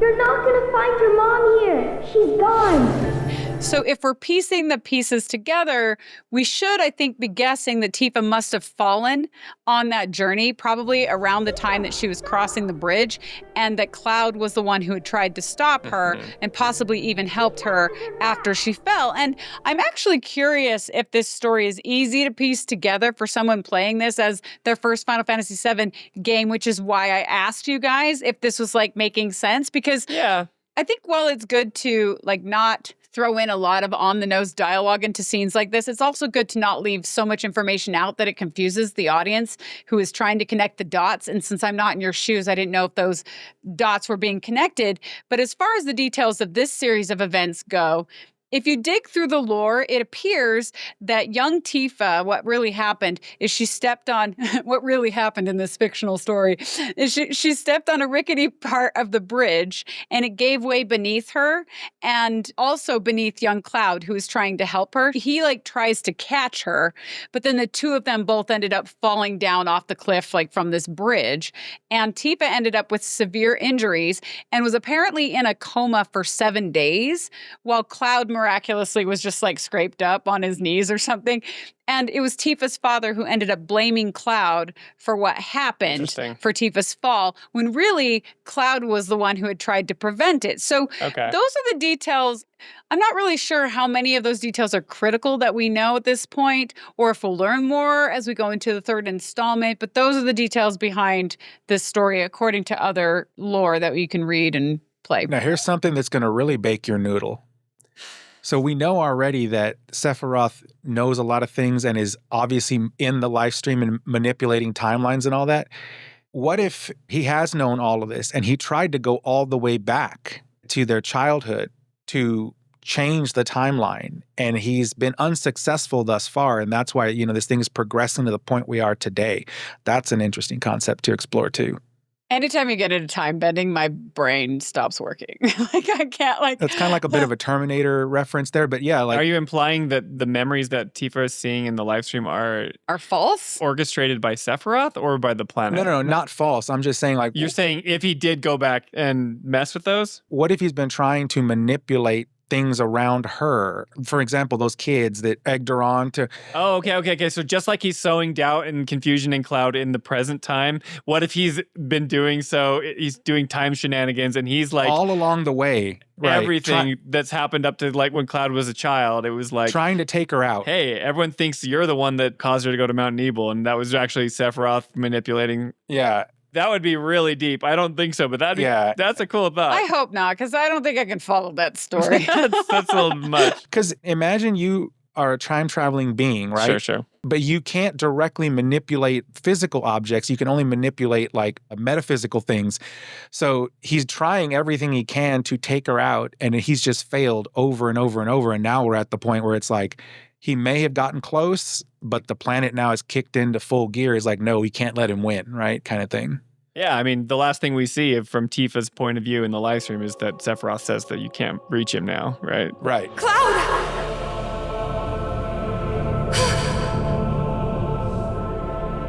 Your words can't reach him now. So it's like, in a way, it's like maybe Sephiroth thinks he's got Cloud, but then Tifa's determined to save him. I think that's what's happening. I think Sephiroth thinks that he's got Cloud, or at least wants Tifa to think that he's got Cloud, and there's no coming back. Like, so Tifa stops trying. And it goes all the way back to, what was that scene that they said, like, where Don Corneo is like talking about the crime, and they say the only way you do that is if you think you've already won, or whatever the case is. I think that's what's going on here with Sephiroth. Oh, yeah. Before he throws him down the trap door, he's like, why would somebody... He's monologuing, but then he pulls the... The only reason somebody would do that is because they think they've already won, right? And so there's no way for them to lose. And I think that's where Sephiroth is right now. He thinks he has it, but I think the live stream is going to tilt the pendulum the other way. I don't know if I agree with that. I don't know if he thinks he's already won. I think he's trying to sow doubt and distrust and confusion in every party member. So that he does win. So he's trying to like tell Tifa, like, you can't reach him here. I don't think that's a definitive truth that she can no longer reach Cloud, right? I think he's trying to make her feel discouraged and incapable, right? Totally not going to work here, but... But then the planet's giving her information that she needs to make her feel more connected to Cloud. And that's what happens in this this next scene, right? So yeah, like Tifa and Cloud have a moment here. Instead of of her freaking out about what she should have freaked out about, it's like, why did you try to murder me? Exactly. I was gonna say, yeah. But it makes a little bit of sense in the context of like she feels like this overwhelming desire to help him, right? Yes. And so maybe she's just thinking, well, I'll talk about the attempted murder a little bit later, and I'll just deal with Cloud's mental state and know that all I want him to do is feel safe and protected with me right now. But before we get there, actually, because that is something that a lot of people commented on, by the way, in YouTube comments, and I want to read those. Okay. But before we get to that point, like, I do want to say, if you remember in the original game, we actually see the moment where Tifa's dad comes and finds Tifa after she's fallen off the bridge. So we see that in the original game. We don't see it here. We aren't really sure all the details here, but Tifa's dad does come and find Tifa in the original game. And it also looks like Johnny is the one who actually picks her up and carries her home. But I'm pretty sure that they just used whatever NPC model was convenient. They were limited. Johnny. Because, in Rebirth, Johnny is a friend from Midgar, not Nibelheim. And in the original game, Johnny's character got all kinds of messed up with cutting scenes and dialogue and stuff like that. So interesting fact, though. So here in Rebirth, when Tifa's remembering this moment, too, she calls Cloud a hero. You stayed when I needed you most.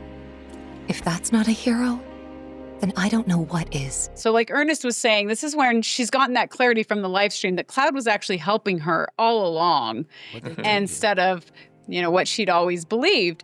And this is also a throwback to that remaining memory we saw with the whale and saw as a flashback too in Remake, which is the conversation between the two of them as children, right? At the water tower. He wants to be a hero like Sephiroth. Yeah, where Tifa made Cloud promise to help her if she was ever in trouble. That's what heroes do. They save people. Please? Just once.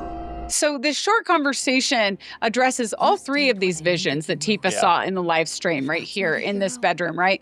And it seems that they are meant to tie together to show Tifa that Cloud was the one who was there for her all along, even at a young age. Because after being sliced, but not sliced by Cloud into the Mako lake, it would be natural to wonder if that was actually the case. And this conversation is also reminiscent of how kind-hearted, I'll say, that Tifa is. Yeah, this shows her kindness. Yeah, not only has she instantly forgiven Cloud for almost killing her and believing that that was done only under the uncontrolled kind of influence of Sephiroth. When is she going to call Cloud out for his bullshit? All right? Just like she called out Barrett for his bullshit, which actually never happened because she never calls anyone on their bullshit. What'd she do? Oh, got fed up with my bullshit and tore me a new one. She doesn't yell ever. Okay, I'm being mean. This is actually a very touching moment with Tifa right now. Right. But this is my point. She's always kind. She always defers to that somber, kind, timid personality. Yeah, but she feels more confident here, though. She does. She feels more confident. And she's using this moment to try to make Cloud feel better about what happened. After Cloud, chops her and throws her into the Mako, almost kills her, she's trying to make him feel better. And she even calls him a hero, right? I'm no hero. What kind of hero falls off a cliff with the person he's trying to save and pushes him into a pool of Mako? He's feeling like crap for knocking her into the next life. He even confirms that a hero wouldn't fall off a cliff with someone he's trying to save. So he's talking about the childhood now, right? Right, he's referring to the part with the bridge. And that's giving us additional details about what happened. And it's obvious that the guilt is overcoming Cloud at this moment. Right. And he also says, sometimes I don't even know who I am. And then he stands up and he faces the wall. And he continues to say, I forget things everyone else remembers just fine. And know things I've got no right knowing. It's like there's different people inside of me. And the worst part is, I can't even tell where they end and I begin. And Cloud's words are something people should really pay attention to and remember if they don't know what is likely coming in the third installment because they're quite relevant. And Tifa then encourages Cloud to continue. Go on. Which is progress for both of them because they're typically absolutely terrible at communicating about anything, right? So yeah, this is the first time when this is progress, big time for them. And then that's when Cloud confides in her solemnly that soldier cells degrade. I think that's what's happening to me. That I'm falling apart. right? Which is something the game has kind of been trying to paint for us to believe all along. So he's believing it here, even though I think it's something different. We just don't know what it is. That's not going to happen to you.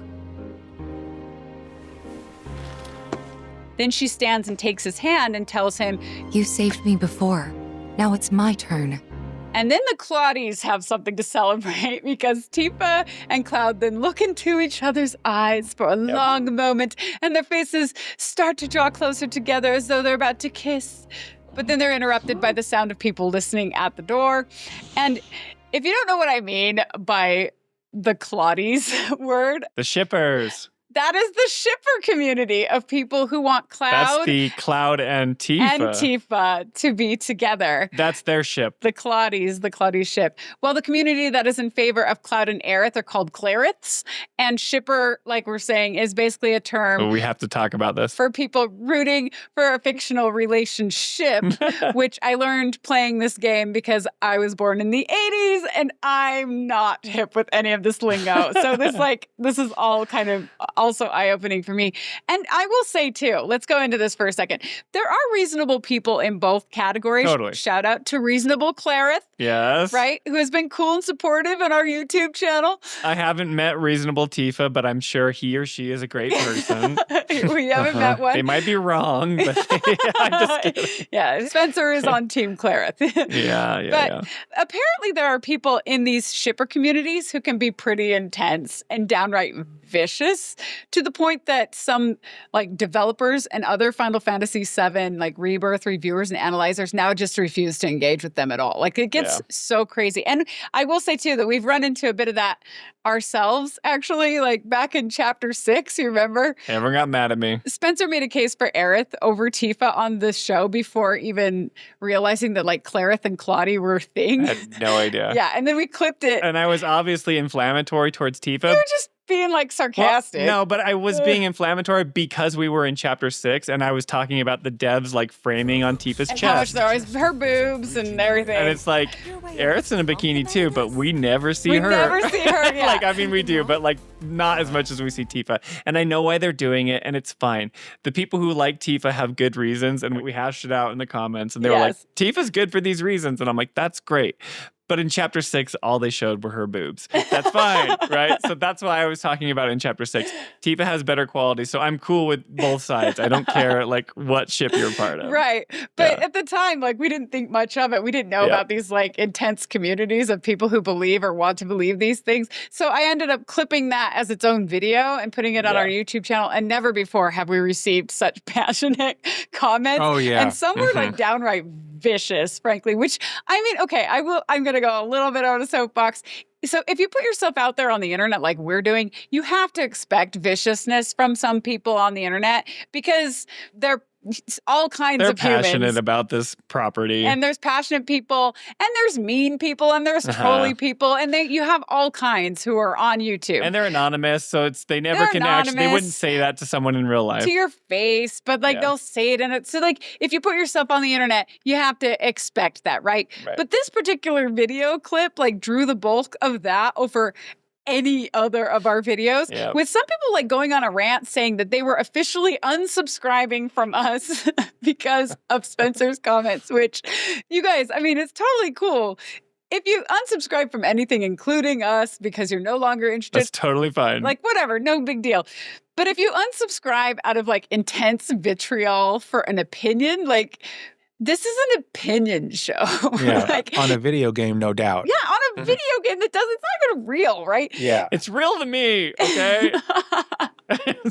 Sometimes I get a little intense too. So I get that. As a matter of fact, there was a comment on one of our socials, and it was somebody said something, and I'm paraphrasing here. I think you mentioned this comment in our last discussion, the one about toxicity. Yeah, it was something like, you all should be aware of the toxicity of this type of stuff, and to even talk about it is kind of intentionally creating more toxicity. In other words, trying to imply that we're doing it for clicks or views or something like that. We didn't even know that this was a thing. No. But here's the bigger issue, right? And I think people are ultimately responsible for their own behavior, right? And how they respond to things. You can't control what somebody else says, but you can control how you respond to it. So if the premise of that comment is that we should censor ourselves because people can't behave themselves, no one deserves to exist in a world like that. Yeah. Right? I agree. Right. Well, also... we should expect humans to be rational and decent. That's what we should expect. Well, they won't be, though. Right, yeah. I expect them to not be, so that when they are, I'm like, oh, this is so refreshing. Maybe I just have just like a pessimistic view of the world.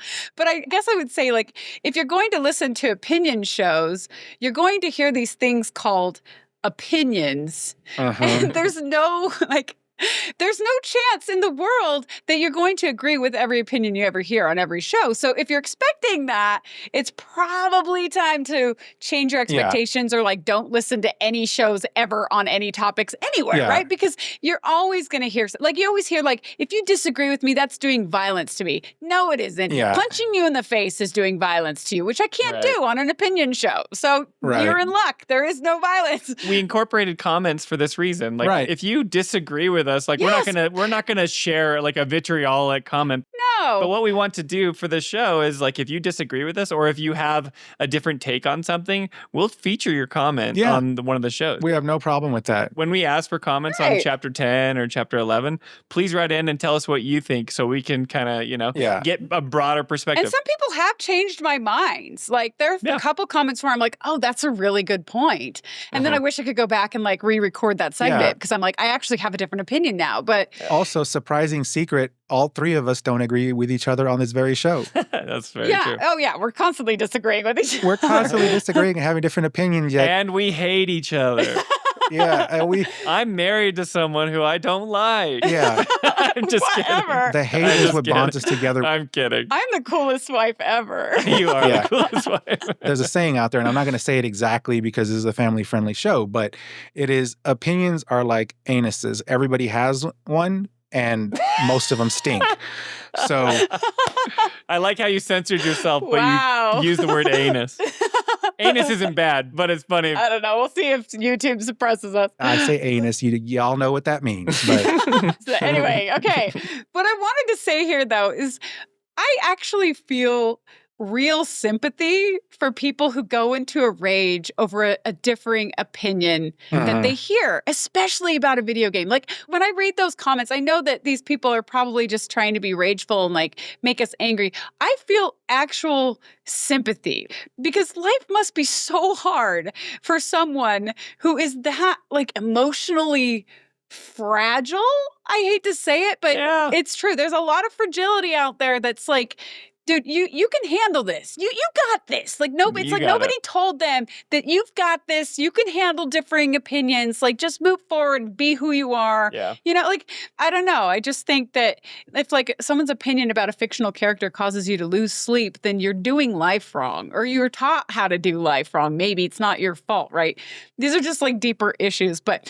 I don't know. Anyway, the shipper thing got me on that soapbox. But all that aside. But to bring it to a positive conclusion, the vast majority, and I'm talking probably greater than 98% of our interaction with all of y'all has been are very excellent. Positive. Yeah. Very positive. Lots of contrary opinions. Which is great. And that's good. We have those here. Respectfully shared. So we appreciate that tremendously from our community. We're not like uber lore heads that know everything that happened in the books or anything like that. So a lot of times maybe we'll have a theory that you feel like you already know the answer to and you kind of point it out. See us dancing around it or we think this is super confusing and you're like, I got to figure it out. Please tell us in the comments. That's great. Yeah. It's helpful. Yeah. I've been having so much fun. My favorite part of this channel is just reading the comments on every video, and usually that's something that YouTubers tell you to avoid. They're like, don't read the comments. Don't read the comments. But like, we've built a community that's really fun where we're talking about the games and we're going through chapter by chapter. And I know we're going slower than most people. Than all people. But we're like really going through every aspect of this game.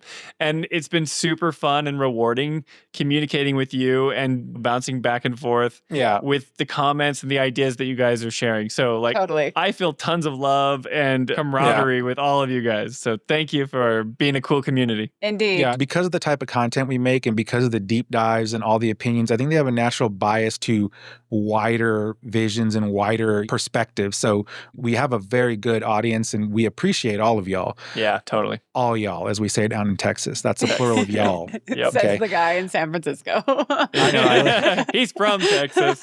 Yeah. I live here in San Jose, but believe me, like people here know many of the things I have the flag of Texas on them. They're in your roots. Yeah, I was born and I will die a Texan. Yeah. Fun fact about Ernest, with each of his two kids, when they were born in California, he sprinkled Texas soil underneath where they were born, underneath the bed, so that he could say that they were born over Texas soil. And they were. Instead of California. Both of them were. That's awesome. They were born over sovereign Texas soil, even in the state of California. Which is so funny and awesome to me. I love that about you, Ernest. So That's so good. Texans are different. Okay, but all of this aside, so this scene right here is a point for Team Cloudy, because it's pretty clear that Cloud and Tifa were about to kiss in this moment. And now we have a few comments here. So Adam James Federuk from YouTube, he noted something that got more upvotes than any other comment of this chapter for our discussion. He said, after Tifa wakes up in Cissnei's house from the weapon in the Lifestream part, Tifa just acts like Cloud didn't almost kill her. Yes. When I first played, I was expecting some hesitation or caution or something. Right. And then we got a lot of comments on this. So I'm going to go through a few more. Francisco 24 SLB1 said, I can't understand Tifa when she's alone in the room with Cloud. Summarizing the scene, yes, Cloud, I know you almost killed me and weren't able to go after me when I fell. I know you're immensely confused and upset by the whole situation, but I want to kiss you now. These are my people. Yeah, he says, was it just me who found this ridiculous? Yeah. Then Blue Sky 902 said, I don't understand how Tifa was so compassionate to Cloud after he almost killed her. Yep. I understand she felt she learned something new about him from the live stream, but dude just slashed at you and practically pushed you into the mouth of a giant fish. Like 10 exclamation points and question marks. At very least, you would be somewhat wary of the guy not falling into a romantic embrace. It only serves to depict Tifa as quite a weak character, attracted to someone who has harmed her, or it is just poor writing. The sexual tension was also very confusing in this chapter. Emotive scenes with both Aerith and Tifa, with neither one of them even seeming aware, let alone bothered by vying for the same guy. Come on now, make it make sense. And make it make sense. Yeah, I have a few thoughts here. These comments are great, by the way. Yeah, awesome. I think it's pretty funny that people are like, what the heck, Tifa? And I think it's a good point. Like, the person who tried to chop her in half is literally the only person in the room when she first opens her eyes. And if I were her, I would probably just like start screaming or like try to sneakily slide out of bed and like slither to the door without him noticing or something. But instead, she is all trusting and like even almost kisses the guy, which is pretty funny if you think about it. I mean, talk about being able to do just about anything you want without being loved any less. Cloud can do whatever he wants and the girls will love him for it. Yeah, he can do anything he wants. But I will say, so I think the developers are trying to show off not only Tifa's trusting nature, but the peace that she's been granted. Yeah, it's like the transformation. Toward Cloud's situation after this transformation that she had of the live stream, right? And now she sees the full picture that Cloud, the real Cloud, not the one that gets possessed, has always been there for her. So she should choose to be there for Cloud. So it's like a deliberate choice. I'm not sure it comes across that way, but I think that's the intent. I think that's the intent. Like, you've ever seen somebody or had like a spiritual awakening moment yourself, or like a religious revelation even at times, or you've seen somebody who's had one, they're very peacefully confident in moving forward even in difficult circumstances. And I feel like that's what they're trying to go for here, but it sounds like a lot of people in our comments did not buy that at all, right.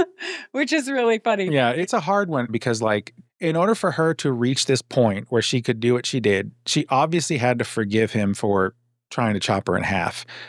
According to Jolie, she did get chopped in half. She should have been chopped in half, like honestly. She should have been chopped in half. So a human being cannot actually forgive another human being until two things are present, right? They have to have understood and accepted the truth of the situation, and they have to have the mental clarity to be able to forgive that person for it. I like that. In the live stream, she found both. Yeah. So when she exited that, she had already forgiven him because she had those two things. And it does like seem like she feels that way, like where she's trying to save him. She's trying to save him, and she, I think, sees him for who he really is, which makes her unafraid of him. Because when she's possessed by Sephiroth, that's not who he really is. He's possessed by Sephiroth. Did I say she? Yeah, that's fine. Plot twist. Oh, that would be a good plot twist. Ernest, don't take it too far. No. Yeah. So, okay, another comment from YouTube. The Zafari Zone said, as others have pointed out, Tifa forgiving Cloud immediately is a little odd, but it doesn't bother all that much. What really bothers me is the fact that Cloud finally admits that he's worried that he's losing it and that he's scared, and Tifa responds that it's her turn to save him, but she doesn't actually do anything. Like, this guy needs help. Right. Talk to him. This, of course, is part of a bigger problem that no one tries to help Cloud figure his shiz out. Totally. I know this has been a critique that has existed for decades, but I feel like this issue is so much more present in these remake games with how much extra content there is. Y'all may have touched on this before as well. I started watching from chapter 6, so apologies if this is retreading. Awesome. It bothers me so much because these characters care about each other and are so accepting that they just don't address this, and it feels wrong. And the reason that they were afraid of Cloud having a breakdown is so dumb. But if you ignore everything up to this point, Cloud finally admitting he needs help and not getting any help is aggravating, looking especially at you, Tifa. Yeah. It's true. The communication, like, there is so much more help that they could be giving Cloud this whole time. Like, and Tifa's a terrible communicator, and she's the one who probably knows the most other than Aerith. She kind of knows his past. She knows details. Yeah. It's hard because they want to keep a mystery for the gamers. They want to have this twist, and Tifa knows stuff that's not revealed until part 3. Exactly. So, like, they can't have the real conversations that are needed. And it's a magical adventure that they're going on. And then we're judging it by, like, 2025 standards, and it's like, go see a therapist, Cloud. You know, like, but they also have to kill Sephiroth. So it's like, do they go fight Sephiroth, or do they go take care of Cloud's mental health? And ironically, in part 3, we get to kind of do both. So to his point, though, if I were in this party, I would sit Cloud down and I'd be like, look, this is the reality that you're seeing. This is the reality that actually happened. So let's work that out and figure out what's going on. Nobody ever does that with him. And it's because of that plot device. Right, but that gives away the twist. Yeah, exactly. They can't do it. Also, I think this was a powerful moment on multiple levels, because I think, number one,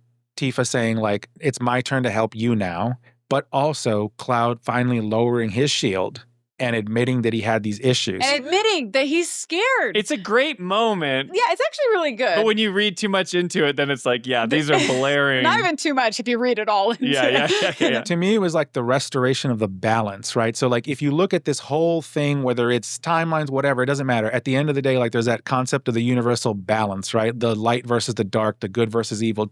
In this relationship right here, it was clearly unbalanced for a long time. And I think the Lifestream has now rebalanced it. And now we get to see, hopefully, what they do with that going forward. Well, yeah, and they take Cloud, they make him less powerful. Like, he's almost giving up power, and Tifa's taking some. So it's very interesting.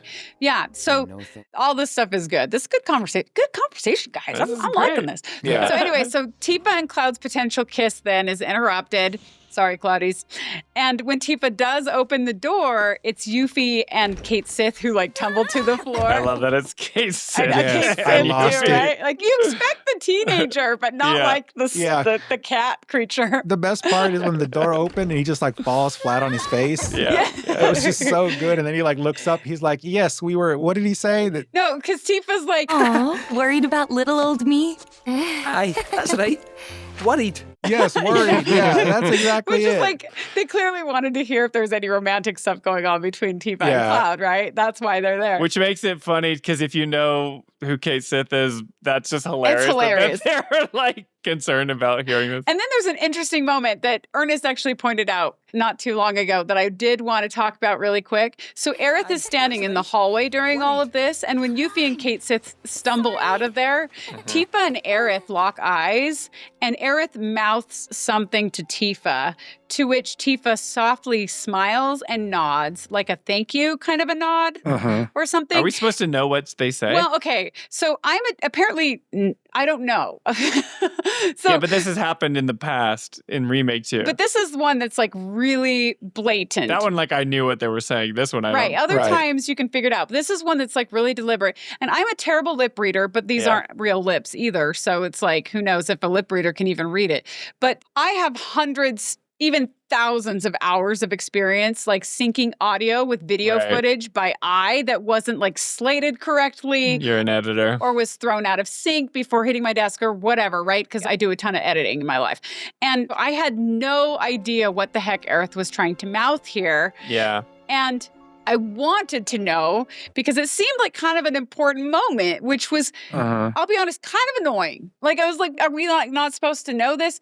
We do have a comment here. So I'll Chat Noir 17 said, it's funny to know that not even Brianna White knows what Aerith mouthed to Tifa after she wakes up at Cissnei's and makes up with Cloud. Because she didn't voice it. These are the thoughts that keep me up at night. Nice. I love that. So I went to the internet because I'm like, I need to know. And apparently the internet really doesn't, to Al Chat Noir's point. The internet doesn't even know what she said for sure either. So supposedly, if you listen to like interviews from the game creators, supposedly she mouthed something that's either like, I'm happy for you, or I'm so relieved, or I'm glad. So depending on like which developer interview you give the most weight to, those are the options that I found. And if I had to bet on one of those three, I'm betting on, and this might make Spencer sad, I'm betting on the I'm happy for you mouthing or something along those lines. Because, so let me say why. I think this is a critical moment, actually, which is why it was annoying that we didn't know what it was.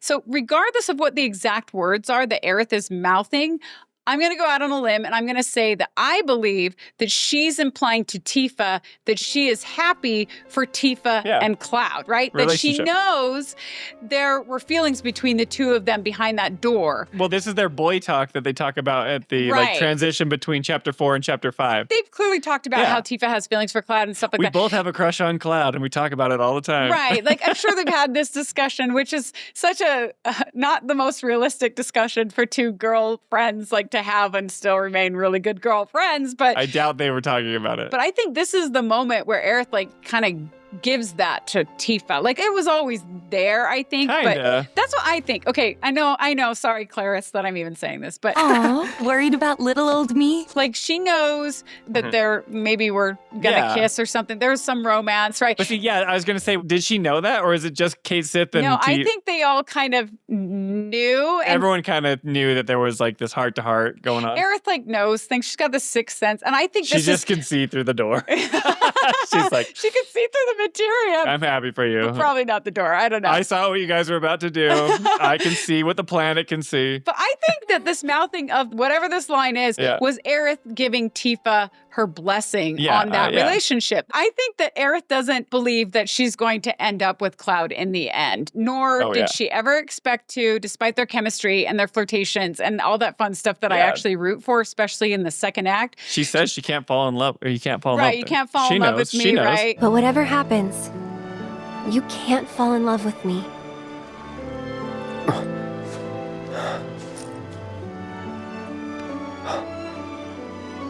Even if you think you have, it's not real.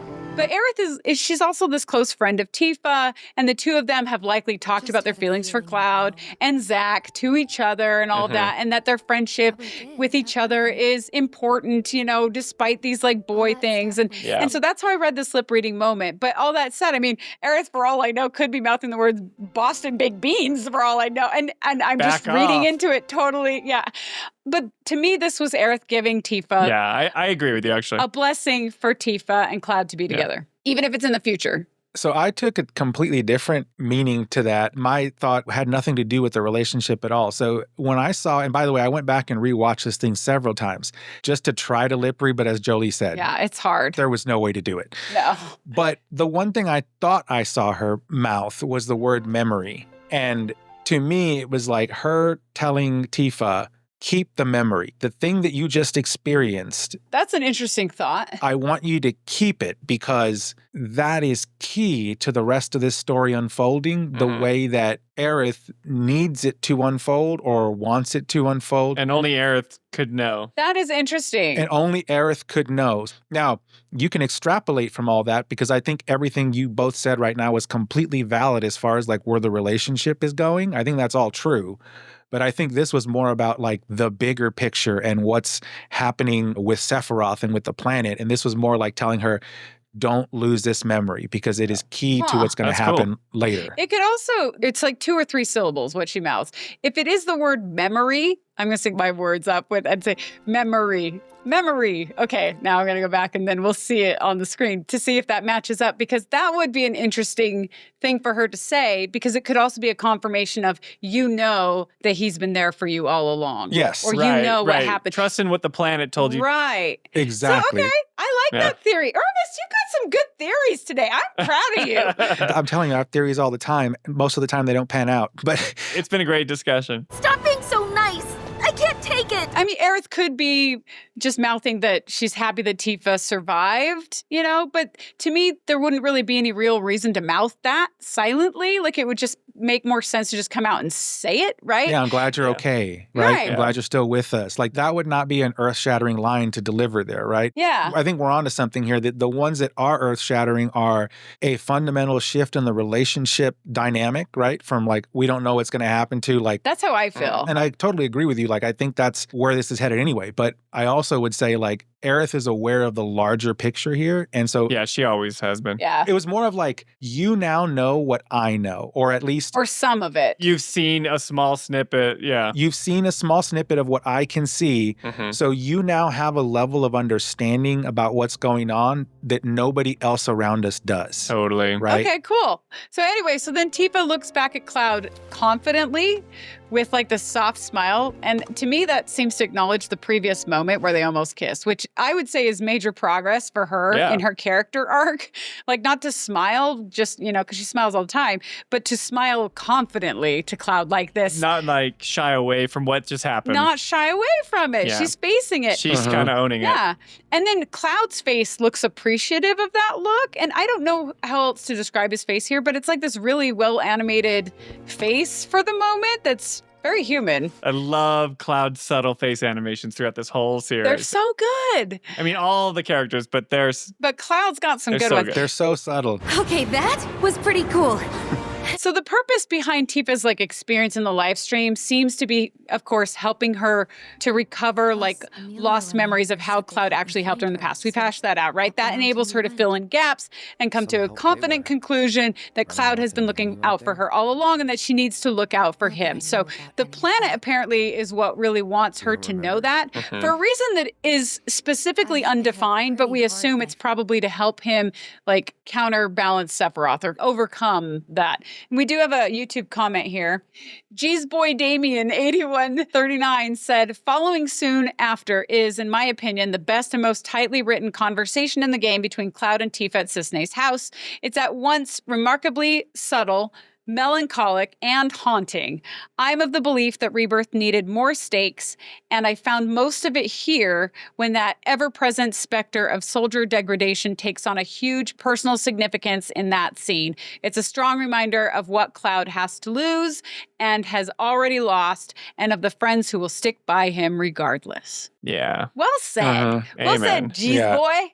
Way to go, G's boy. I also feel like there was more that happened in that sequence that they didn't show us in the live stream I'm talking. And that's why I tied it back to Aerith's mouthing moment. So you think she saw more?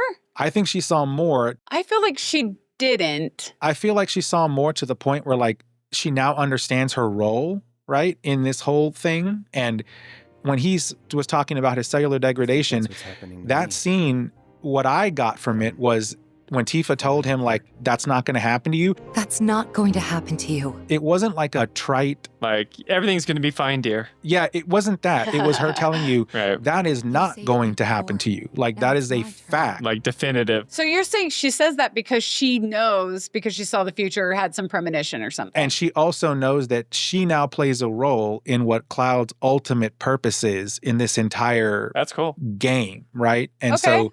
And I think that's Aerith telling her, like, so gotcha. Do what you need to do. I agree with parts of that and disagree with parts. I would say I agree with her newfound role awareness. Like, she knows that she's now going to be a protector of Cloud and help Cloud so they can win this battle against Sephiroth and for the planet and everything. I believe that part.